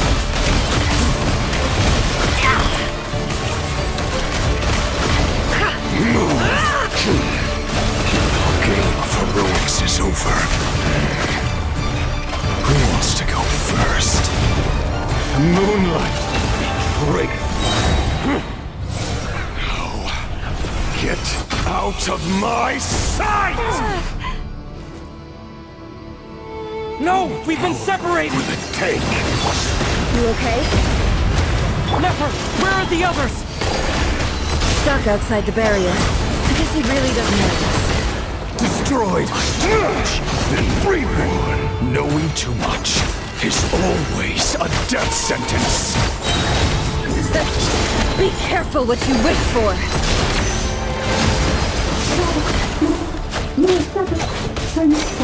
Lauma!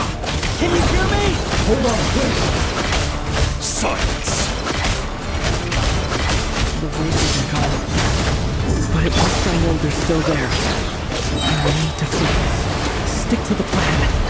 Remember my most important task. Just keep stalling. If I can stall him for long enough, the moment will come.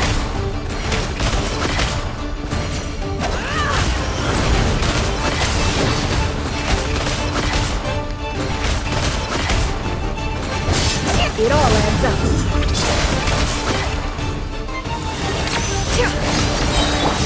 Water jet!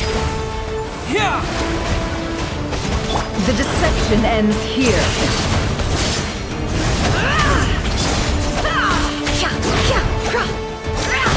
No more lies. Time to come clean. Can't hide the... Water jet! Seek within. It all adds up. It all falls into place. Water jet!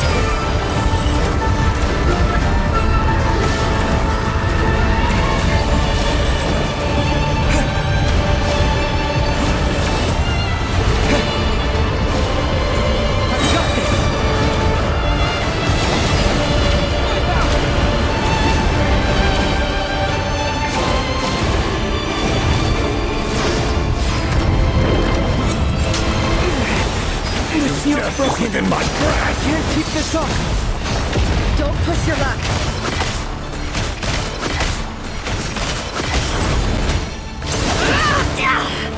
No more lies. It all adds up. Go!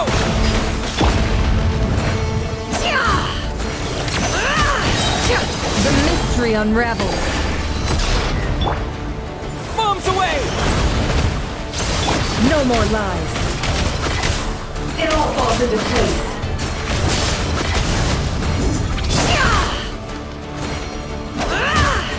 It all adds up.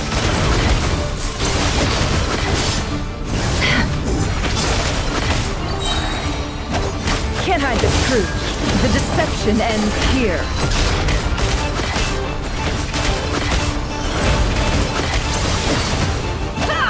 No more lies. It all falls into place.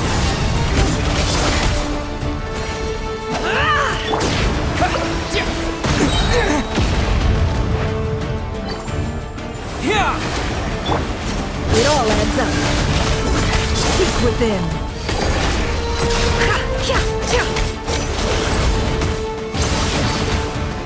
No more lies. It all falls into place. Destroyed! Can't hide the truth. And reborn! No more lies.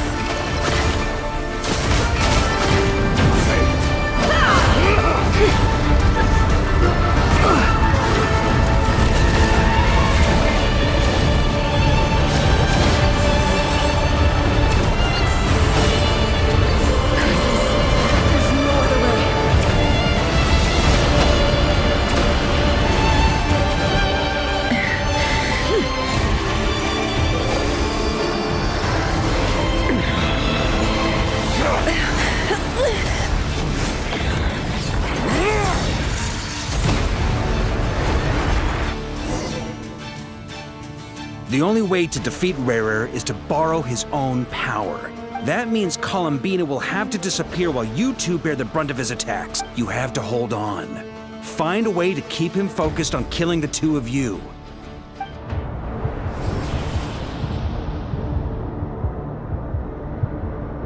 Nefer, your eyes are bleeding. Soon you will be powerless to resist. And then, I will reduce you to dust. But that dust will plague your memories. Come on, keep holding on. Any other tricks up your sleeve? Let's see them. As entertaining as they are. You've backed yourself into a corner. You don't fool me. I see your fear clear as day. I have to stoke his rage. Make him unleash everything. You fear what you could never defeat. You fear the thought of never being able to save your beloved. You cannot win the fight against fate, Rarier. Is that what you think? Well, now it's your turn to feel afraid!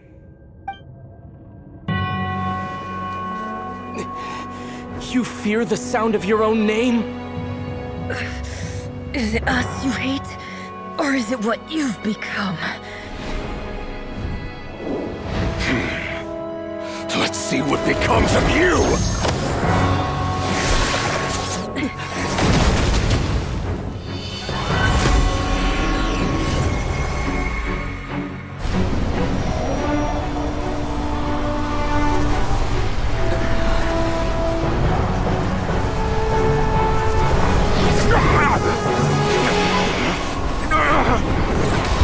What's happening?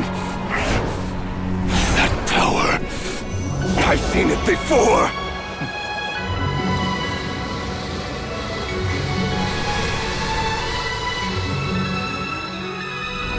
His power is on another level. We'll need to use an alchemical array to convert his power into a usable form. Then quickly channel it into Columbina, rendering her powerful enough to compete with him. I'll join you. I can help. If I release enough abyssal energy into a confined space, it'll create a potential difference, allowing us to extract a huge amount of elemental energy. Next, I'll synchronize with everyone's minds using pyro, then give you temporary access to their abilities and fields of view. But it won't last long. Can you see? Well enough. So, we have a student of Gold Rhine-Daughter in our midst! How about that?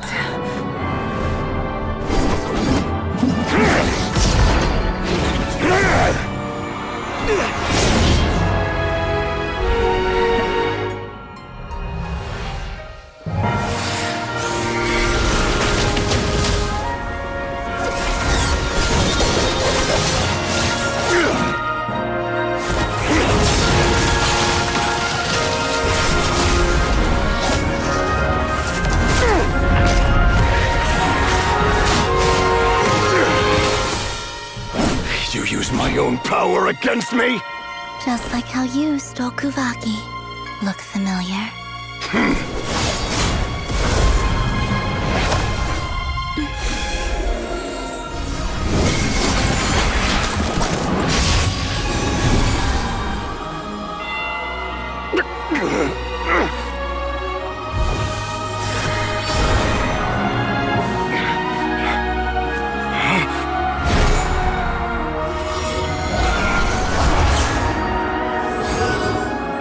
Don't you realize?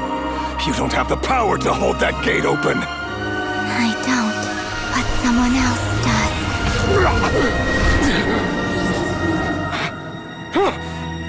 Goodbye, Rarier.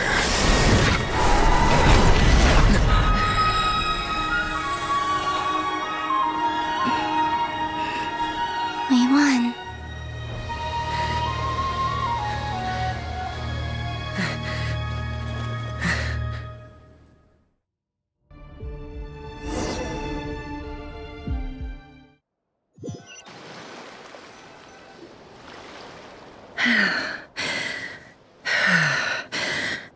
Nefer, how are your eyes?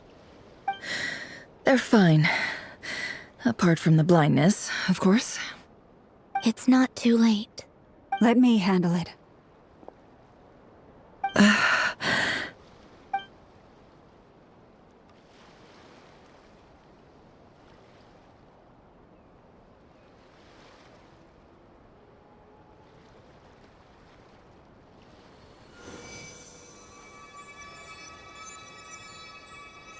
Miss Nefer. It's not like you to lose your composure. That was the most reckless thing I've ever seen you do. Reckless how? The situation was critical. Our lives were at stake. We had to do something. Even so. Okay. I guess you're right. Under the circumstances, it was a wise decision. You traded your eyes for an incredible victory. In business terms, I suppose that's a huge return on investment. I'd be hard-pressed to argue otherwise. Still, I don't like this outcome, and I don't want you to lose your sight for good. People suffer when they make sacrifices they shouldn't have to make, whether that means faith, strength, or in this case, your ability to even see. I had hoped you could win without sacrificing so much as a single hair on your head. Thank you. Really. All done. Don't try and open your eyes just yet. We'll see how you're doing in a couple of days. Until then... Thank you both.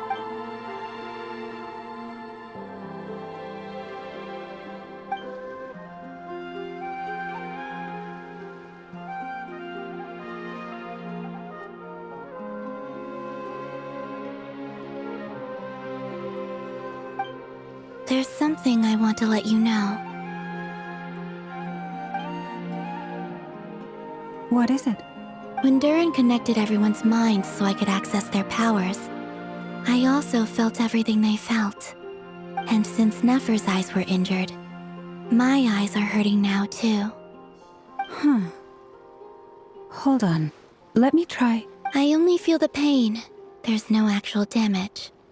I just thought I should tell you. You're right. There's no damage. That's a relief. But I must say, I'm surprised to hear the Kutar share something like this with me. In the past, you never used to open up about yourself. Things are a little different now from how they were. I'm learning to share how I truly feel with my friends. Friends? You have no idea how glad I am to hear that.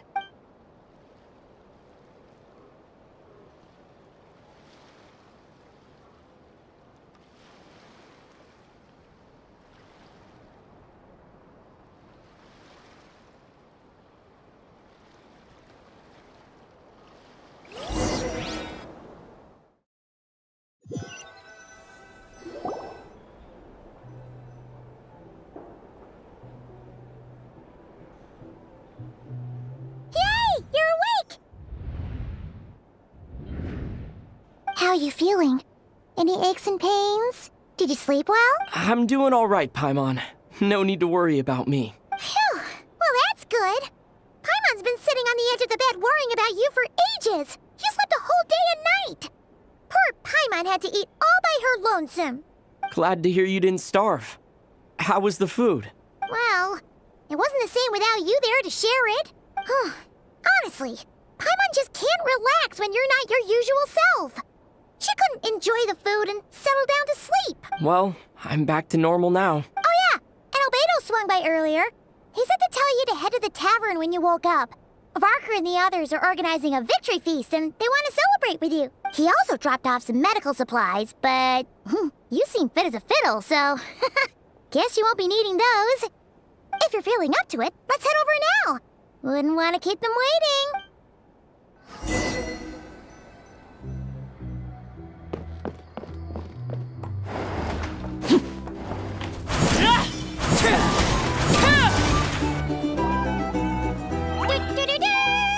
We're here! Oh, Traveler and Paimon! Perfect timing! We were literally just saying how there's no way we're holding this victory feast without you any longer, and we would have postponed it till tomorrow. How are you feeling today? Much better. Thanks. Don't worry about me. Relieved to hear it. If that changes, just let me know. Happy to check you over at any time. Yep, we're here for you. Anything you need, just let us know. Oh wait, where's Nefer? How are her eyes doing? Nefer's right over there. I'm sure she'd love to catch up with you.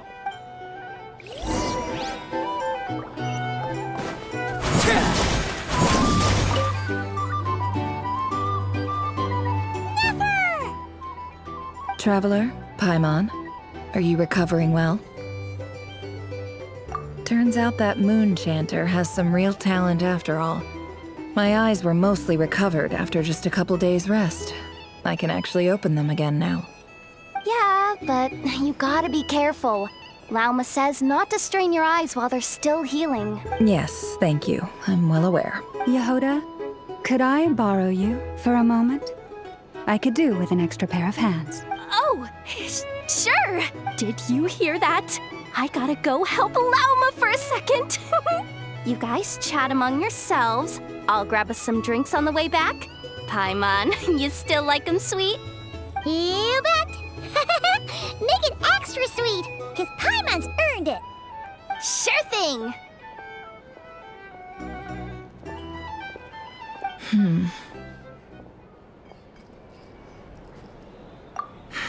The Raker of Solnari.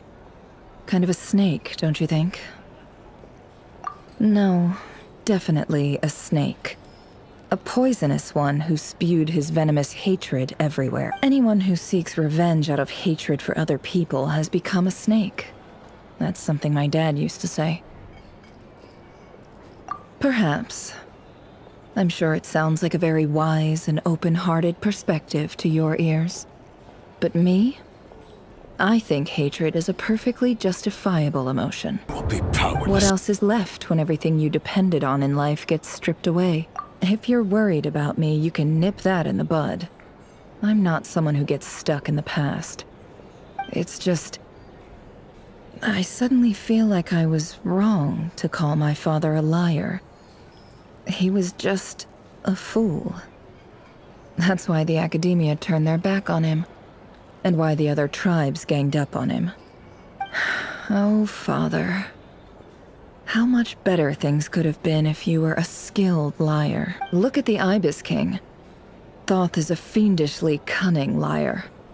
And yet, strangely, he feels more like a father to me than my real dad ever was. He's never brought it up, but I'd bet he feels the same way. Why else would he give me the power to perceive the truth, while at the same time training me in the art of deception? Well, King Deshret banished him to Aru, which is essentially a prison, and posed 3 questions to him. He promised that he'd have his freedom if he could find the answers. His response was to take on a physical form and approach me, hoping that I could become his envoy and search for one of the answers on his behalf. Did he really think I'd fall for that? He's stuck there. He can't make me return what he gave to me. So that's enough for you to decide he's nice, is it? He's a prisoner, and he was scared. So he decided to perform some good deeds to win people's approval. He lives in fear because he's a deceiver. How is Rerir any different? You can't work as a spy your whole life and expect... It's preposterous. Yet I can't say I don't understand it. Liars live in the darkness of their own making. But it's still human nature to want to go on living. They say that a liar's soul is the most worthless thing in the world. What do you think? Good. If you understand that, it means you're smart.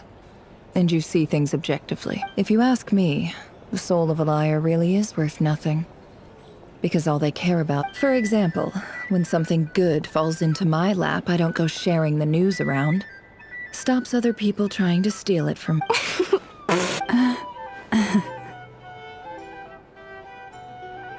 So be it.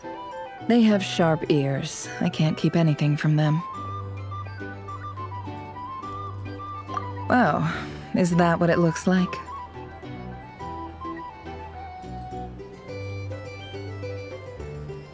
Well, you all know my past now.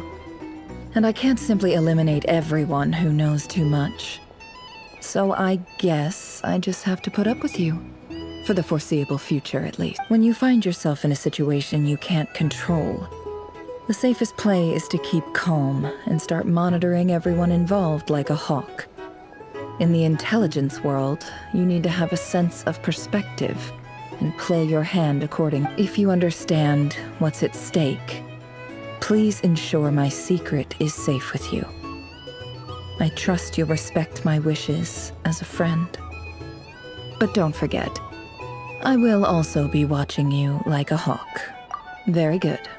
Oh, wait! Now that the panic's over and we've all calmed down, Paimon suddenly remembered something. After all that build-up, our mystery ally never showed up even once.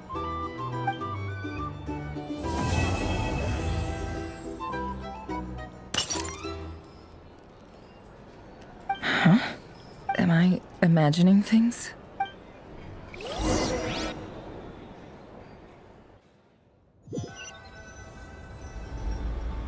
So, that close colleague who stayed behind with you?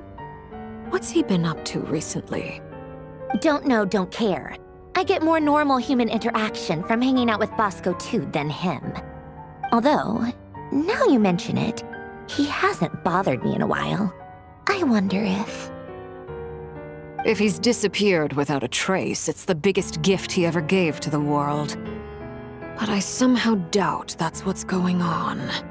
He won't lie low forever. So we'd better stay on guard.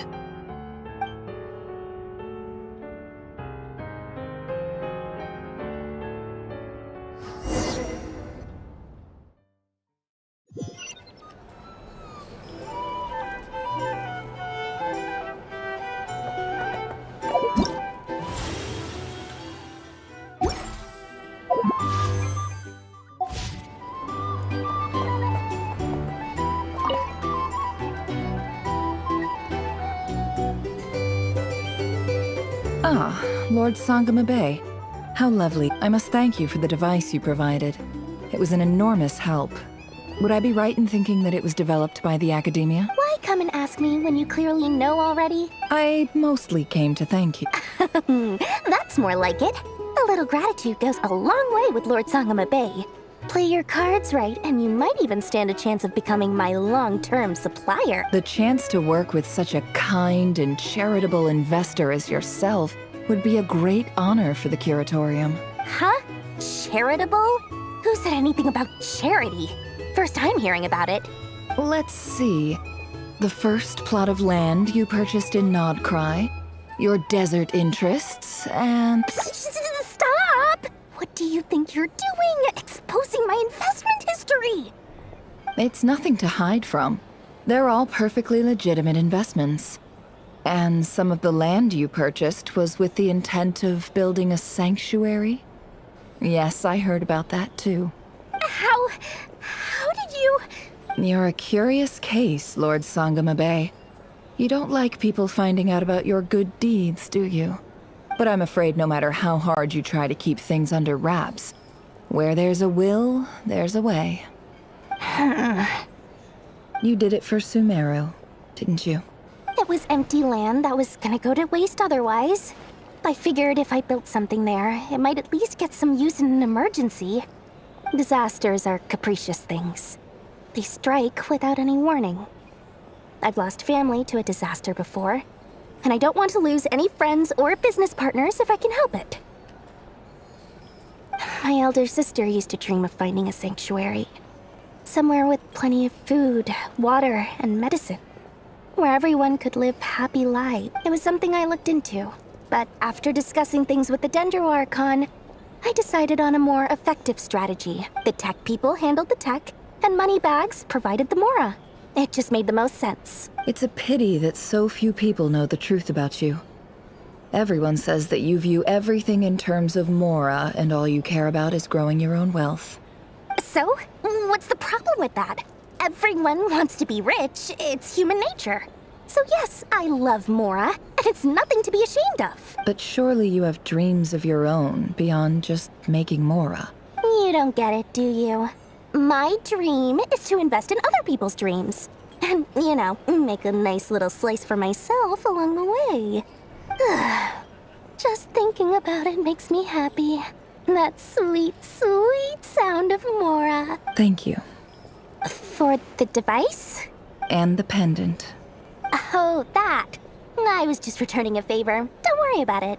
Seems like we've both been away from home for a very long time. Yeah. So long that I barely remember what my family even looked like.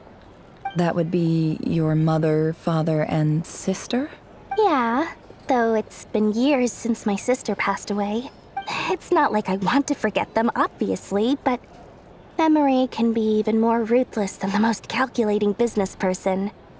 Beyond a certain point, if something isn't helping you, it just gets rid of it. My sister can't help me now. Slowly but surely, her face is fading from my mind's eye. It's become a vague impression.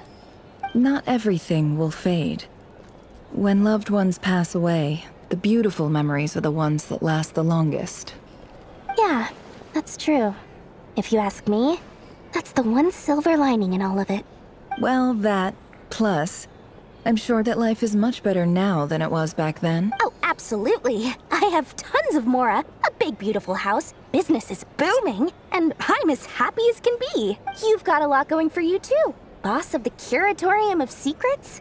I'm sure there's plenty of Mora to be made in that line of work. I appreciate the vote of confidence.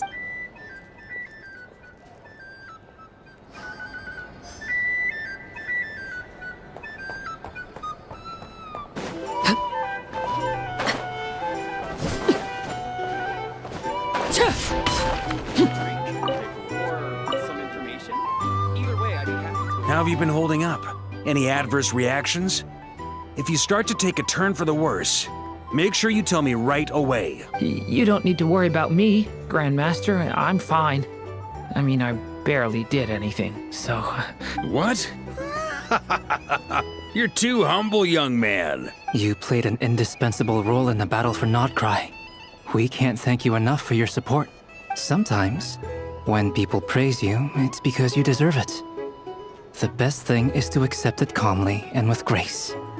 It's important to learn how to respond to words of admiration. Let's do a quick demonstration. Albedo, that was an incredible feat of alchemy. The pressure was on, but you worked flawlessly at lightning speed to get the job done. Thank you. I can't take all the credit, though. Durin played a big part in forming the alchemical array. See? Did you catch that? A masterclass in how to take a compliment. Oh, okay, yeah. I did work pretty hard to help prepare for the battle. No point denying that. Hey, you guys! Hey, look who's bounced back. Looking good, traveler. Seems like you've recovered. You won't need to take any more medication. Can I get you a drink? Huh? You know how to order at a bar now? You've sure learned a lot recently. Handling a drinks order is ridiculously simple compared to alchemy. Don't worry, I'll blend into society yet. Paimon believes it. You're clearly a fast learner, just like your brother. To be totally honest though, Paimon didn't quite follow all the details when you first explained the plan to us. Don't worry, that's completely understandable. Unless you're a student of alchemy, it's hard to grasp the principle and how the process works. To put it in the simplest terms, we saw how our enemy stole the power of Kuvaki. And that gave us the idea of stealing his power to turn it against him. When facing an enemy you have no hope of defeating, it's best not to engage them in battle. So, instead of looking for a way to overpower him, we decided to help Columbina get strong enough to at least stand up to him in a fight. For this to work, we had to analyze his modes of attack, confirm who his main target was, and make sure that he wouldn't go beyond the range of the alchemical array. For added security, we prepared a total of 4 arrays. But to mitigate the impact of the battle, we identified one location in particular as the ideal spot, which is where the confrontation took place. The alchemical array absorbed his abyssal power. Then Durin processed it to render it usable by Columbina. That power enabled her to do what would otherwise have been nigh on impossible. What surprised me was that Dainsleif actually agreed to join us. Given his history with Rerir, he had every right to sit this one out. But we're extremely grateful for the decision he made. It must have been a painful choice to make. But I'm sure that making a decision was far better for him than staying in limbo. Absolutely. He was torn between 2 paths, but in the end, he made his choice and stuck to it resolutely. He doesn't strike me as the sort of person who'd stay trapped in limbo for... Anyway, however you cut it, everyone gave a stellar performance. And now, it's time to kick back and celebrate.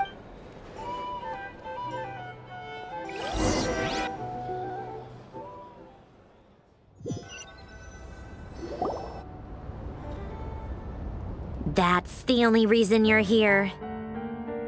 Yes. I've thought a lot about it.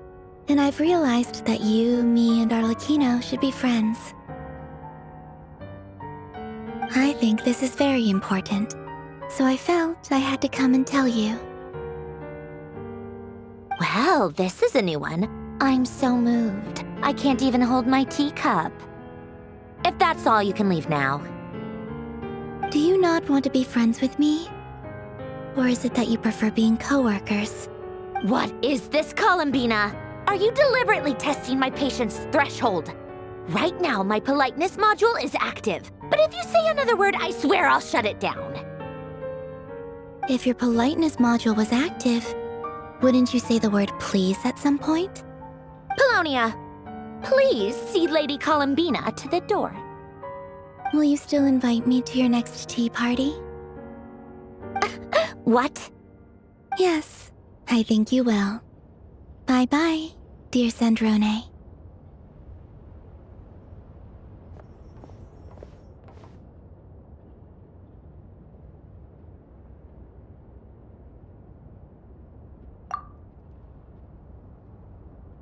Last time, the Wild Hunt escorted you out. Would you rather I handled it myself this time? We just wanted to, see how you were doing now that it's all over. Why? Out of concern for my safety? I hope you didn't seriously think that the Rayhir of Solnari would be able to lay so much as a finger upon me, given how prepared I was. Mostly because you kind of helped us out, so we just wanted to check you were okay. Looks like all your robots are fixed, huh?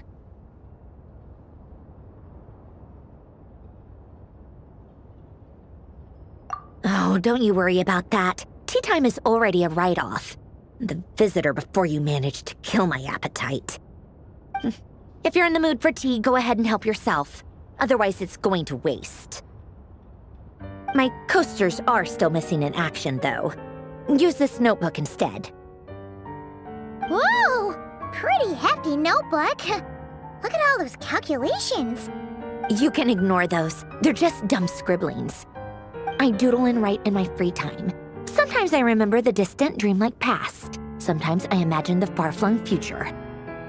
And other times, I grit my teeth and note down all the crazy nonsense going on in the present. Some people do the crosswords in the newspaper. This is my equivalent of that. Trying to predict the future is like daydreaming, and writing about the present just makes me furious.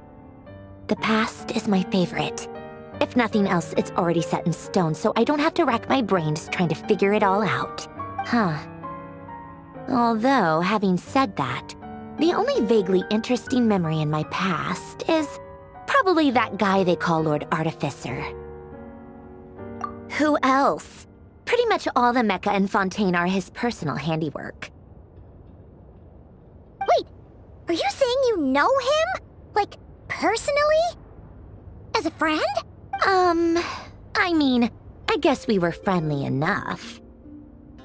Yep. In fact, I'm probably the only normal person left who knew him at all. We used to chat occasionally back when he was still around. Before he passed away, he asked me to destroy all his manuscripts. I honored his request, but I did read through everything first before destroying them. I mean, I couldn't let the genius of Lord Artificer Alain Guillotin disappear like that. Would have been such a waste. So, that's where the formulas in your notebook are from? I just told you, those are my equivalent of crossword puzzles. They're just dumb formulas that I solve for fun when I'm bored. Alain's work was like epic poetry. The formulas in my notebook are just silly little riddles in comparison. Not that there's anything bad about them. I mean, at least, solving those riddles isn't going to hurt anyone. Except me. 'cause I lose a few brain cells in the process. Anyway, while we're on the topic, I might as well tell you about what happened to him and his friends. Alain Guillotin had two close buddies, René and Jacob. They spent their childhood years together in the Narzissenkreuz Institute. They were all quite competitive, so there was some rivalry between them. But it was a friendly rivalry. But beneath the friendship and the rivalry ran something deeper, a sense of nostalgia for the past. Unfortunately, childhood would end. The prophecy would come true. The apocalypse would arrive, and the future would never be. A mad dream that would normally only capture the minds of lunatics begin to take root in their hearts. A dream of saving the world. And if René and Alain had been people of lesser wits, that dream would probably have ended up as something for them to joke about in their older years. But alas, they were some of the sharpest minds around. They nurtured that dream with the full power of their intellect, and it grew into something that ate away at their souls. The first of them to fall under its spell was René. Against Alain's wishes, he persisted in experimenting on a mutual friend of theirs to try and save their life. Alain did not approve and parted ways with René. It's complicated. Alain wanted to believe that René only did what he did for the sake of their friendship. But when he told me about what happened, I could tell he still had some suspicions about René's motives. Perhaps the seed that would grow into a nightmare had already sprouted in René's mind. Even then, the next time they met, René's soul had been completely engulfed by the dream of salvation. His futile attempt to change the tide of fate only resulted in a wave that swallowed up the world, even before the apocalypse came. And although that wave died down eventually, I hear that it just recently came back with a vengeance. As I understand, René wanted to live out his dream of salvation once more. But I'm told that the attempted resurgence finally died out for good. At long last, René awoke from his deluded dream. Though of course by then it was far too late. What do you think of René? Do you admire his transcendent genius? His view that any price was worth paying to achieve the lofty goal of saving the world? Or do you despise him? Dismiss him as an evil madman who wrought havoc on the lives of everyone around him as he pursued his delusional dream?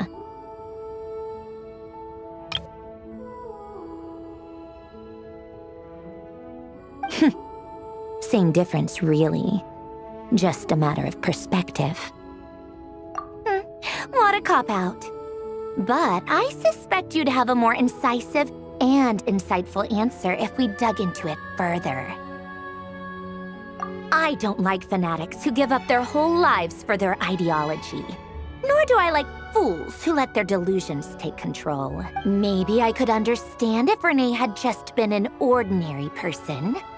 But he had a sage-like intellect, and still managed to get himself lost in the labyrinth of his own desires.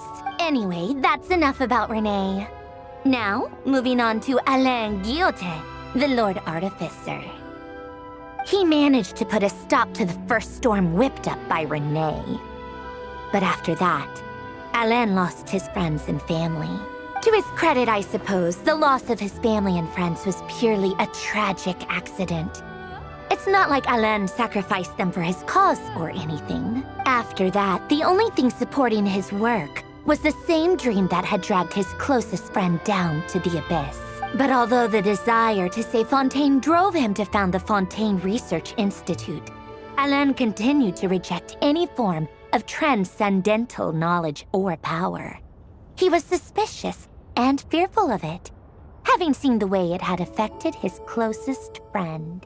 I think that formulas and machines derived solely from human intellect were the only thing that gave him a sense of spiritual comfort.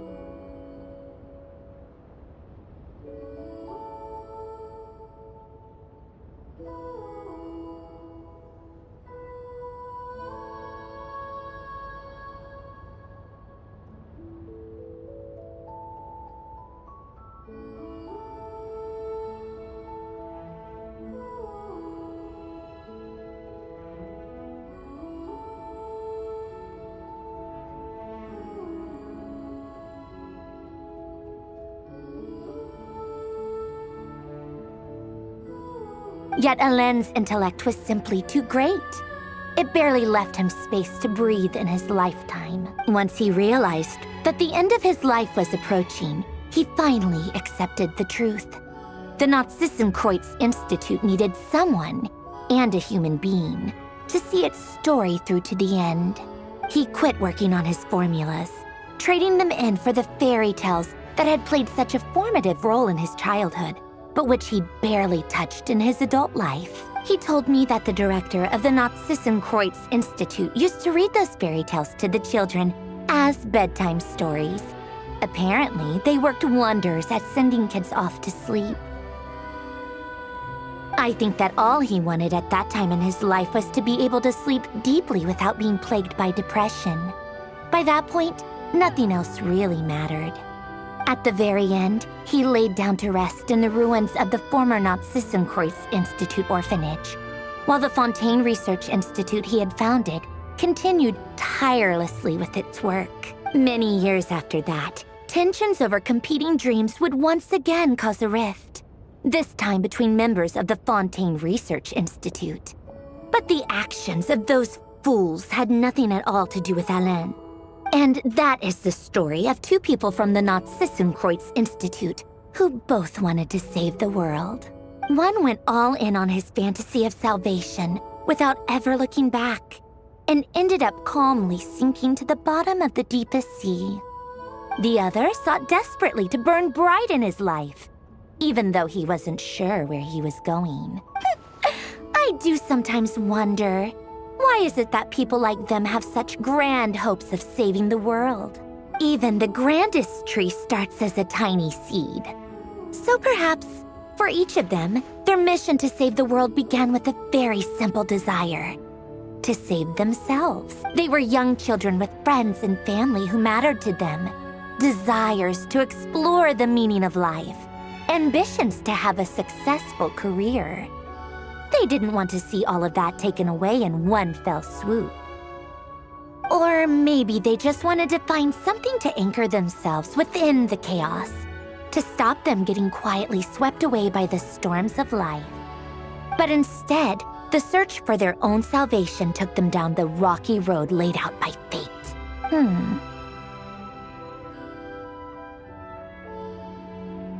Do you think the desire to save oneself is enough of a justification to try and save the world? You don't know? I guess that's a fair answer. At least you're not trying to hide your confusion. Alen was much more straightforward about it. I asked him the same question back when he was in his prime, putting all of his energy into his work. Yes, it's enough. That was all he said before getting right back to his work. He was always that way. All right, tea time's over. I owe Arlecchino a favor for telling me these stories. I'll have to bring a whole sack of gifts the next time I visit the House of the Hearth.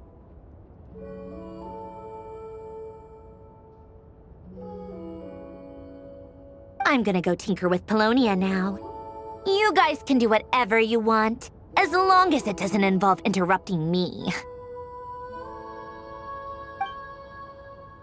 Polonia, exit hibernation mode. Begin diagnostics.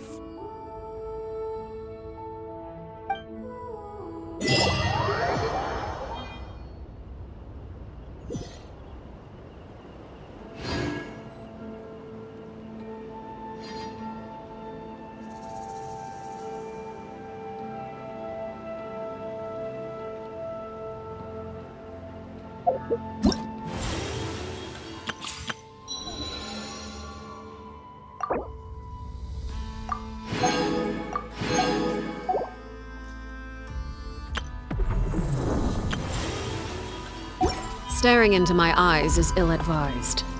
I can't promise you'll like what you see.